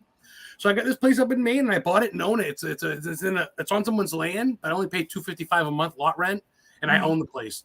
And it's heated and furnished. And I got a little collection of stuff, autographs of people I met: Pinhead, Mike Myers, Gage from Pet Cemetery, Jason, Texas Chainsaw Voorhees, all that shit. I got my little podcast, got my Ghostbusters Pat Pack and Chucky. So I got my kids' toys. I may sell it one day, but for now, man, I'm kind of feeling like big, like Tom Hanks, you know. All I need is a trampoline and I'm good, you know. Mm-hmm. Yeah. Actually, one question I did have too before I completely forgot, I wanted to touch back on this, is your first experience with your grandfather. Yes. As everyone knows, my first experience was my grandfather too. So I like hearing people have the same or similar experiences. So tell us a little bit more about that and how you got interested in the paranormal. That kind of bonded us there a little bit, Heather. You know that, because I think and I've heard some people have family stories, but grandfather's a little different. I think, and for people like you and me, it's not like, oh, it's grandpa. It's like really grandfather was almost like my dad to an extent. But real quick, to the dude that runs it, his book that just came out, I tried sending him a friend request, but he can't. It just says message. Have him, Todd, right? The producer dude, have him send me a friend request and shit like that, and I'll have him come on and talk about his book. And if he sends me a friend request, I might even buy his book. So tell him that. Yep, Todd's listening, and I need to get his book. I was going to bring that up after we were done with you because they had the commercial on. So you'll get to first. Me or Heather, I won't mind signed though. I'm an autograph. You know me, I'm an autograph junkie. Yeah, you should. I don't want something to resell it. I want it to me, to Adam, my number one fan. You should have come to Phantasm. You definitely would have had. They had, I think it was all of the Mike Myers, that all the different actors. Dude. And, you guys had a blast. I wanted to just meet you and Ken, honestly, and everybody else part of the Warren thing. I met Chris once. He's a great dude, but you and Ken have been in my life for a good while now. Ken's great. Him and me talk a lot, Father Ken Torres, and of course I'm getting to know Jeff now. And Jeff's amazing. Amazing. But yeah, so Todd Bates sent you a friend request. It's not gonna go. Just get me an update. Thank you, Todd. Appreciate you, brother. Enjoy, and I'll follow you and shit like that and share your stuff. So yeah, like I said, man, I was growing up in Lisbon. We moved there when I was 6. And it's funny, actually, real quick, I went back to where I grew up in Auburn, New Auburn, Maine. And it's an old ship captain's house. It's right on the Androscoggin River, and it's a 3-story mansion. And I looked, and it's built in like 1890. I did a bunch of research on it, which was neat because I grew up on the top. And it was kind of neat to go back and reminisce my childhood and feel like wow, I was born into history, man. I could have grew up in a haunted mansion for I know. The old wooden banister. I'm walking around the hallways like a Chinese tourist taking pictures. Everybody's like, what is he doing? And I'm just like, this is awesome, you know. So around 9, my papa Willette, he used to watch Inspector Gadget with me, and he was like, you know, he was my big. He used to work at a lot of places, and he used to tell me stories about. He worked at a sane asylum, Augusta Mental Health Institute, AMHI. It's a big great building now. It's abandoned and haunted. They say big time. And he used to tell me stories, and I kind of get into it with him a little bit. So I was already open to it. A little bit of that side. Well, everybody else is watching Mickey Mouse, and I love my Dumbo, and don't get me wrong. But I already knew, man, especially after watching The Shining at 8 years old, I kind of knew. You know what I mean? And then, of course, my cat died. My cat, Brutus, named after Brutus and Barbara Beefcake. I loved wrestling. And he came to my bed and died. He came in from the house, and he just died. And he had internal bleeding because he got hit. And he was all fucked up looking. And you get turned on to death, and you know. And then around 9, when he passed, my mom lost her shit. My aunt came down from California. And that night that he passed, I don't remember much. I remember waking up, like to this day, just almost like a shrug on the shoulder. I'm in bed, like a push. And it felt so weird, like a day walking dream. Almost sometime, like when you walk around in the fog and you're like, am I really stoned or what's going on? What's going on right here? Am I asleep? And he just, let's go thirsty. And I walked to the fridge. He was in front of me, and it wasn't super transparent, which is weird. That's why I thought it was a dream. And I just remember getting a drink, and he kind of sat there rubbing my head. And, Papa loves you, and you're the man now. And you got to take care of mama and this and that. And I'll see you again and look for signs and the whole 9. 1988, Heather. I was born in 79. So you do the math. You're just a baby. And then I find out from my sister, who's 3 years younger than me, that my aunt, who was down from California, was on the couch that night that I walked to the fridge, not only heard me from the fridge, fell back asleep. 3 hours later, around 4 a.m. or so, woke up to my sister, who's 3 or 4 years old, Sarah, looking up, going at the ceiling, going, okay, Papa, I love you too. I will. Love you. Bye. She goes, and I looked up Patty, my mom's church up Patty, and there's nothing there. And she's talking to Papa. She's talking to Dad, her father, my grandfather. And I heard that story, and I said, holy fuck. I said, you guys know he want me to the fridge, right? And we all cried and hugged, and no one really knew. And to this day, I go see his grave. I'm going to cry. Shit. I get emotional, I lost my mom right after Lorraine Warren died. I waited for her at her house. I got the call that she passed at the hospital. I put my hand through a window, and I don't remember much ever since. I kind of lost my life, lost my job. Heather and I kind of broke up a little bit, went homeless, and got in a car accident, man. 2021, got hit on. I woke up in the hospital after ordering a pizza from Little Caesars. Never did get my breadsticks. And I remember telling Heather, because we were kind of back together then, it's the only person that came to my aid. I would have been in the hospital still if she was the one that's really helped me. Anyway, I'm not going to get into that story. But long story short, I told her, Mom came to me. Mom said, get out, my son. It's not your time. And I said, Mom, she was, I don't know, Adam. She was, you were out. They revived you with paddles. You died.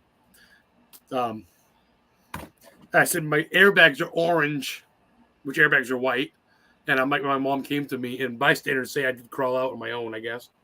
And then I passed out, and they came to revive me after the ambulance showed up. I guess I kind of died. After they came up, I'm like, okay, time to die, I guess. And they paddled me. I still had marks on my chest. Anyway, so we go to my car the next day. I get a video of the wreckage. And sure as the fucking snow is white, my airbags are a light orange tint. And my chain that's got her ashes in it, my wallet was all there. And the car's fucking mangled. So people that say they don't believe in shit, good for them, dude. You don't believe in God, you don't believe in ghosts, you don't believe in aliens. I don't really care because I believe, because I know, and no one's going to deter me. Like graveyards, kind of sometimes sanctuaries, churches, monasteries, even Satan's temple, as fucked up as it sounds, is my getaway. Salem is my little bit where I'm like, and living out here alone, having Christmas. But you're gonna make me cry. Sorry. It's tough. It may be strong. That's why I don't give up. Yeah, that's why I always, what you always hear is what doesn't kill you makes you stronger. People could say that I'm a just a big mouth that wants to just, glory boat that he goes to these. I'm not doing anything. I'm not showboating. I don't care if you like me.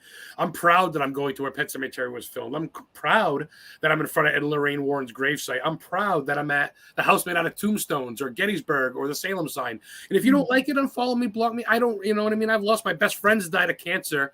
My best friend died of a brain aneurysm. I'm sorry. The other one died of cancer within 5 months of Lorraine and my mom died. In 2019, I lost 5 people and my cousin OD'd on heroin. So it's like, it was a rough couple. And then, of course, going homeless. And now God's revamped me, dude. I'm 43 now, 44. Heather and I are in love. I want to marry her. And fucking, I really opened up to you. Shit. See what an hour and a half does? Going, man. I do that to people. It's been, I know. And we make it easy. I feel like I'm talking not really to a counselor, but to a friend. And I forget there's a live audience watching and we're getting recorded. So I don't care. You have my permission. I'm not going to sue you. Don't mention my hotel's haunted. Get out now, critter. but you know what I mean? But I mean, it's tough, man, because I used to be the hard guy and I got a beard and tattoos and I listen to metal. But that hard side's gone. I still got that side a little bit up to protect myself. But for the most part, you're coming down, you want a BLT, let's go get a lobster BLT. I know where they shot thinner. You want to go for a ride?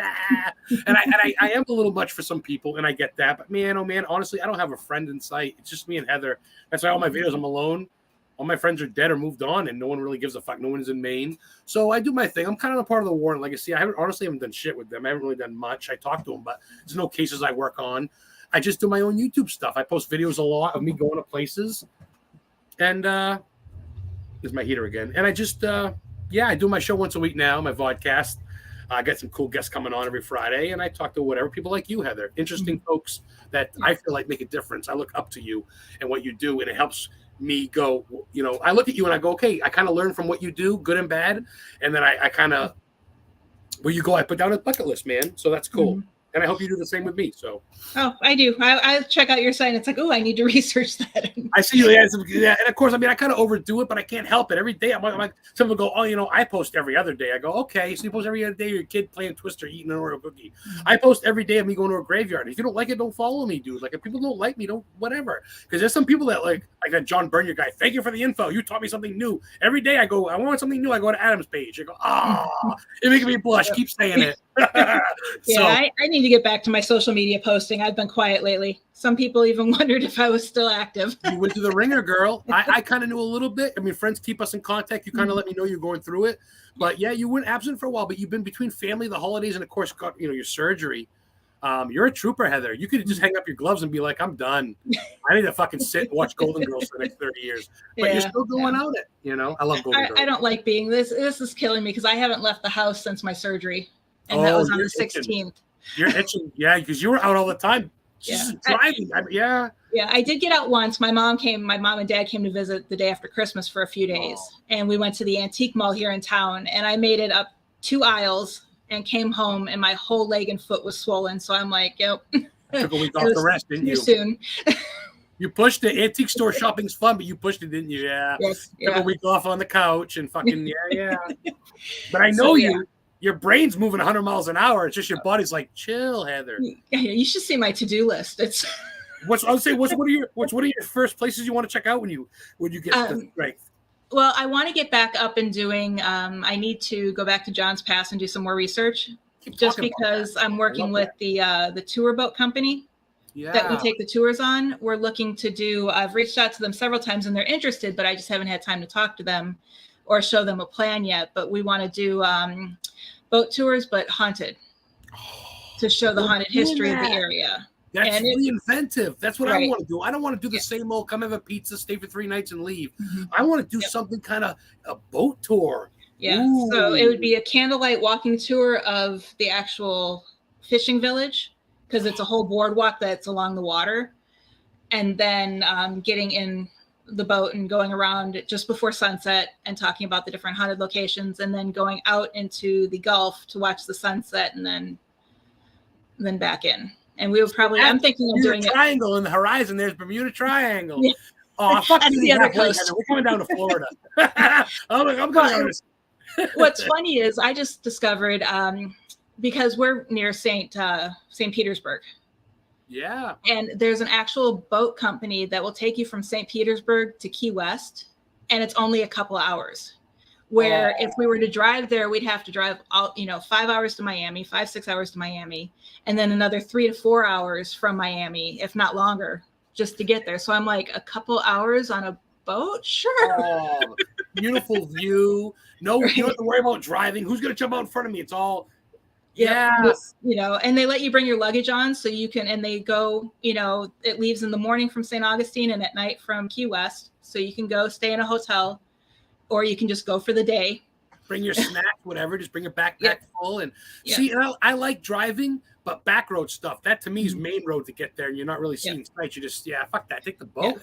All highways and Take the boat, girl. Yeah, that's killer. Oh, I want pictures. Yeah. You better do that. That's good. We're hoping to. That's on my list. And then I need to get back to St. Augustine. I don't know, my co-host from Ghost Education 101, Philip Wyatt, he was supposed to be in St. Augustine before the hurricane hit, but he had to cancel it. Ooh. So, we were going to actually do a live from St. Augustine together, but he's been there several times and I want to get back there. So much with tropical weather. I feel so bad for Augustine. Palm, all that stuff gets hit. So Robert's he's in an old, it's like an army base, right? Or some shit like that, like an old fort. It's a former army base. It's old Monticello Museum. It's the town's museum. He's in a big black case in his notes of people that took pictures of those. Oh, yeah, I know those. I've got the movies, Robert the Doll, the German doll maker. There's a couple of movies. Now, the house that he was in still there. It's like a bed and breakfast, I think, the pink house or something. And that's curated by Robert Sloan. What are the odds? Another Robert. Yeah, that's something Sloan? David Sloan, maybe? It sounds familiar. I follow him on Facebook, and he's written several Robert the Doll books as well. That was before Annabelle. People love Annabelle. You know Annabelle, you should know Robert the Doll. And I'm not trying to compare, but Robert's older or just as old, if not just as glorious. He just doesn't have really big movies. He's got movies, and that's not blockbusters, but I get it. They don't get the backing. I get it. So, but all that's well and good, man. But seriously, this is fun. This is killer. I can go for another hour. I know we can't, but I know. And there's a show on after mine, so we have about 15 minutes left. Oh, that's cool. I'm trying to think. What else? Well, real quick for anybody that wants to know, I guess, historically haunted vodcast. I haven't got a trademark yet. I probably should, but that's on every Friday at 7 p.m. Eastern for now through StreamYard, like what Heather's doing. Adam, the Historian Ghost Hunter, that's my YouTube channel, and that's pretty much it. I mean, I have other things, but not really. They all got enough likes. They don't really need me promoting them. I'm in the Warren Legacy Foundation Paranormal Research, and Historic New England's got a lot of likes, but no one pays me to talk about them. But I'm part of the group, so I get it. But I also do run it Historically Haunted Paranormal with Heather, which is honestly just me and her, Heather, PhD. I feel like less is more.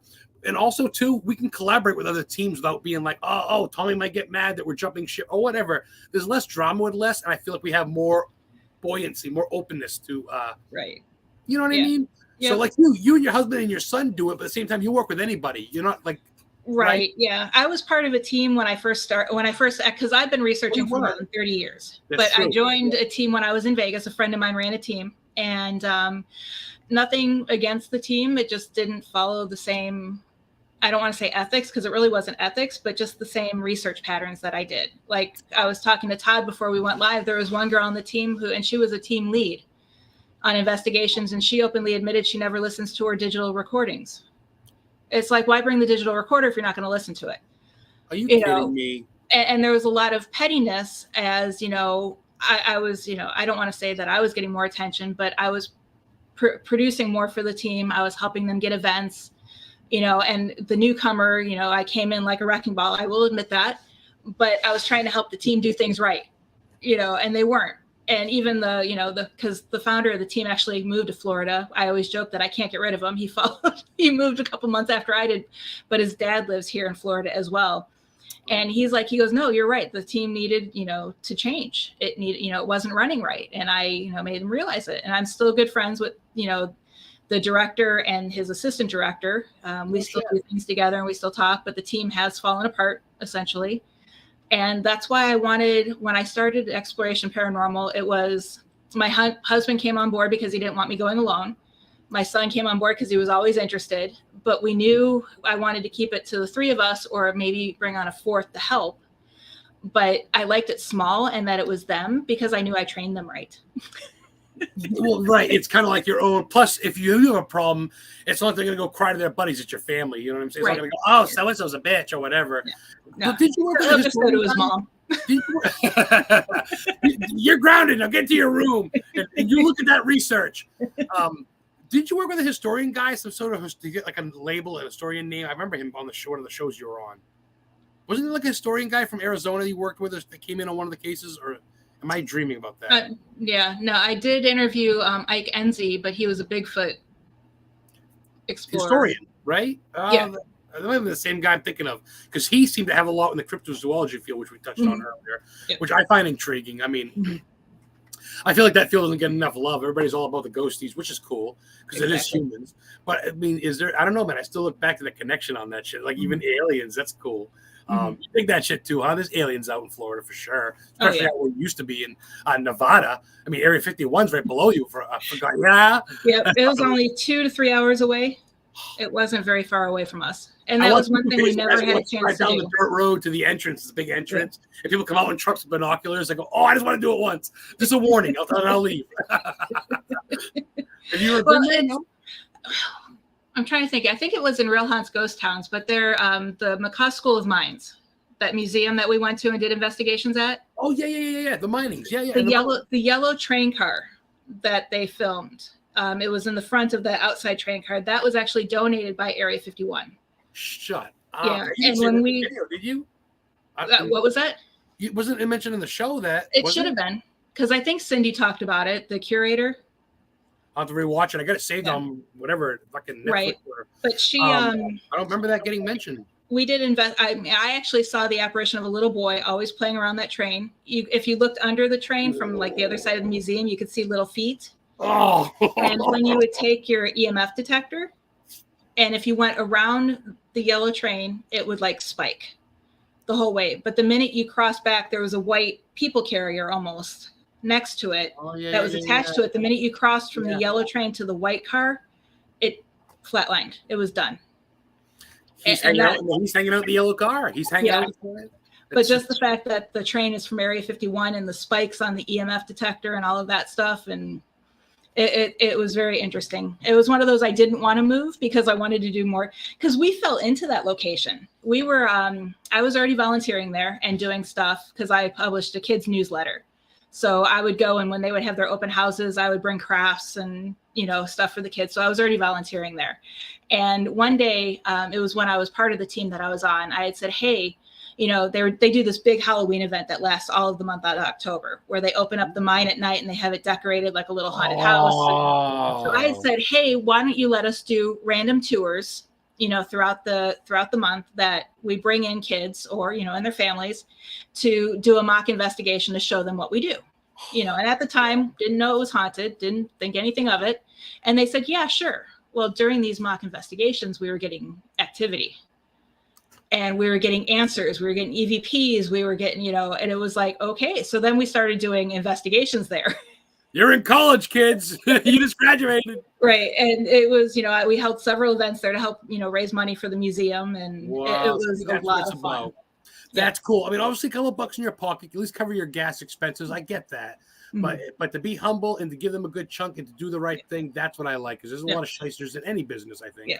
Yeah. And I think that's lit up at night. That's like a haunted hayrides of the West Coast. Exactly. And we're actually, when I go back, I'm hoping this might be the summer, not the spring, but we're planning a book tour this spring, because my Vegas book will be out in February. So I'll have 2 books out in that area out. So we're going to, I'm hoping to do a book signing at Tom Devlin's museum in Boulder City. Yep. Colorado. Yeah. Yep. We're going to do an event at the Macaw School of Mines. I'm trying to get an event set up at Madame Tussauds. If not, at least a lecture, because they have that big auditorium. They have a huge auditorium in there. So at least a lecture there. Then we're going to probably go up to Goldfield and do an investigation. We were going to do the hotel. We had that all set up, but the hotel is now up for sale. So we're kind of in limbo as to who's going to be the owner. Oh, so it's like vacant or abandoned or whatever? It's been abandoned forever. Oh, no shit. That's right. You met that earlier. That's right, too. Yes, you did. Yeah, you did. Yeah, so that's up for sale. So we're waiting for that one. And then the Florence Mine, which is up in Goldfield. I did investigations there, and we filmed a TV pilot up there. So we're going to be doing, so it's almost like a book tour from Boulder City and Nelson. Non-stop. Go, go, go. As soon as she heals up, get those fucking legs. All right, legs, you're good. Let's run. Like and I'm partnering with Flumery Promotions. Oh, Flumery. So, yeah. Ray's going to be helping me get all that set up. And Ray Stavino, I can't send him a friend request either. It just says message only. I don't know what's up with that. Some people, I don't know if it's me or them, but I get that with people. It's like message only. But then if you go to the right, you can add a friend if you hit the buttons. So Facebook's fucking weird. I don't know. It's crazy. So bizarre to me. I don't know, but that's cool. I'm glad that you're all over the place. Holy shit, busy girl. So, and I'm going to have you on again because I still didn't get through all of my questions. So we just started talking. Is there one I can answer? We got 5 left. I don't know what else I can answer. Probably not in 5 minutes. So I talk. Real quick. What is the most interesting creature you have come face to face with? Oh boy, come face to face with deer. Come face to face with coon, snake, or turtle. All that shit. I'd say this one experience sticks with me, but I wouldn't say I came face to face with it. But I saw something furry through the trees, and to this day, I feel like it was a moose. But in Lisbon, Maine, there's not many moose. It was there's an old junkyard, like a dump. And it's filled in now. It's like a landfill. There's like a softball field up front in Lisbon, right next to Beaver Park. But if you go out back, it's just like a bunch of, they call it the Indian Trail. It's a bunch of woods. And I was on there on a bike. We used to go there as kids putting around, looking for bike parts in the dump. And a couple Frankenstein bikes, different rims and shit. And I saw this thing through the woods once. I remember it scared the shit out of me. And I must have been, I don't tell this story a lot, actually. It's funny. I must have been about 16, 17. I remember I was still in high school. Still riding a bike. I mean, I drove, but I still rode a bike. That's what you do in Lisbon. Didn't own a car anyway. I drove my mom's once in the blue. And this thing was tall. And I remember to this day, I don't know if it was a moose. I want to say Bigfoot to sound cool and to make people go, "Whoa," but I don't know. And I never did go back and look for the prints, but I remember seeing a little part of brown fur, got to be 8 feet in the air. And I know moose stand that tall to an extent, so I don't know. So other than that, though, I'd say moose. I saw one at Run Around Pond in Durham where Stephen King came up with the leash scene. And I don't know if you've ever seen a moose in person. And it's not exactly a cryptid, but massive animal. They're intimidating. Yeah, and I've been to zoos. I've been to Florida a couple times when I was a kid. Went to Disney World, and I saw the Wild Kingdom. I saw cheetahs and monkeys. I think are fucking crazy unless they're throwing your shit at you. Then that just pains in the ass. But as far as animals, that was crazy, especially in Maine. You almost want it to be a Bigfoot. But I got my eyes peeled every day for mermaids, all that stuff. Nothing crazy for sea creatures, but I'm always hopeful.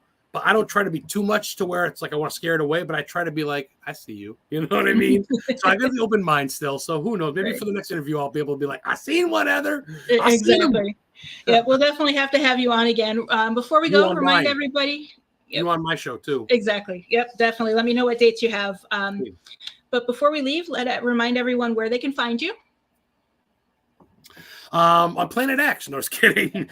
Like I said, I don't really travel too much. I mean, I do out of Maine, but if you ever come to Maine, anybody listening, if you're really decent and you want to do a tour and maybe chip me some money, I'll show you some really cool murder and ghost sites and different shit in Bangor. I'm really close to Bangor, Maine. I know it like the back of my hand. I know a lot of Maine spots in general, and I'd love to just be your tour guide and just be cool. But you can message me at Adam the Historian Ghost Hunter on Facebook. All separate words, Adam the Historian Ghost Hunter. That's also my YouTube channel. Just past 200 subscribers. I'm like 206. I'm pretty proud of that.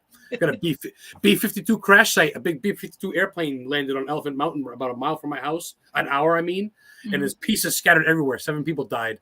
And there's just pieces in the woods, tires, you name it. You can just go for free at night, do EVPs. I go at night, sit once in a while, hang out.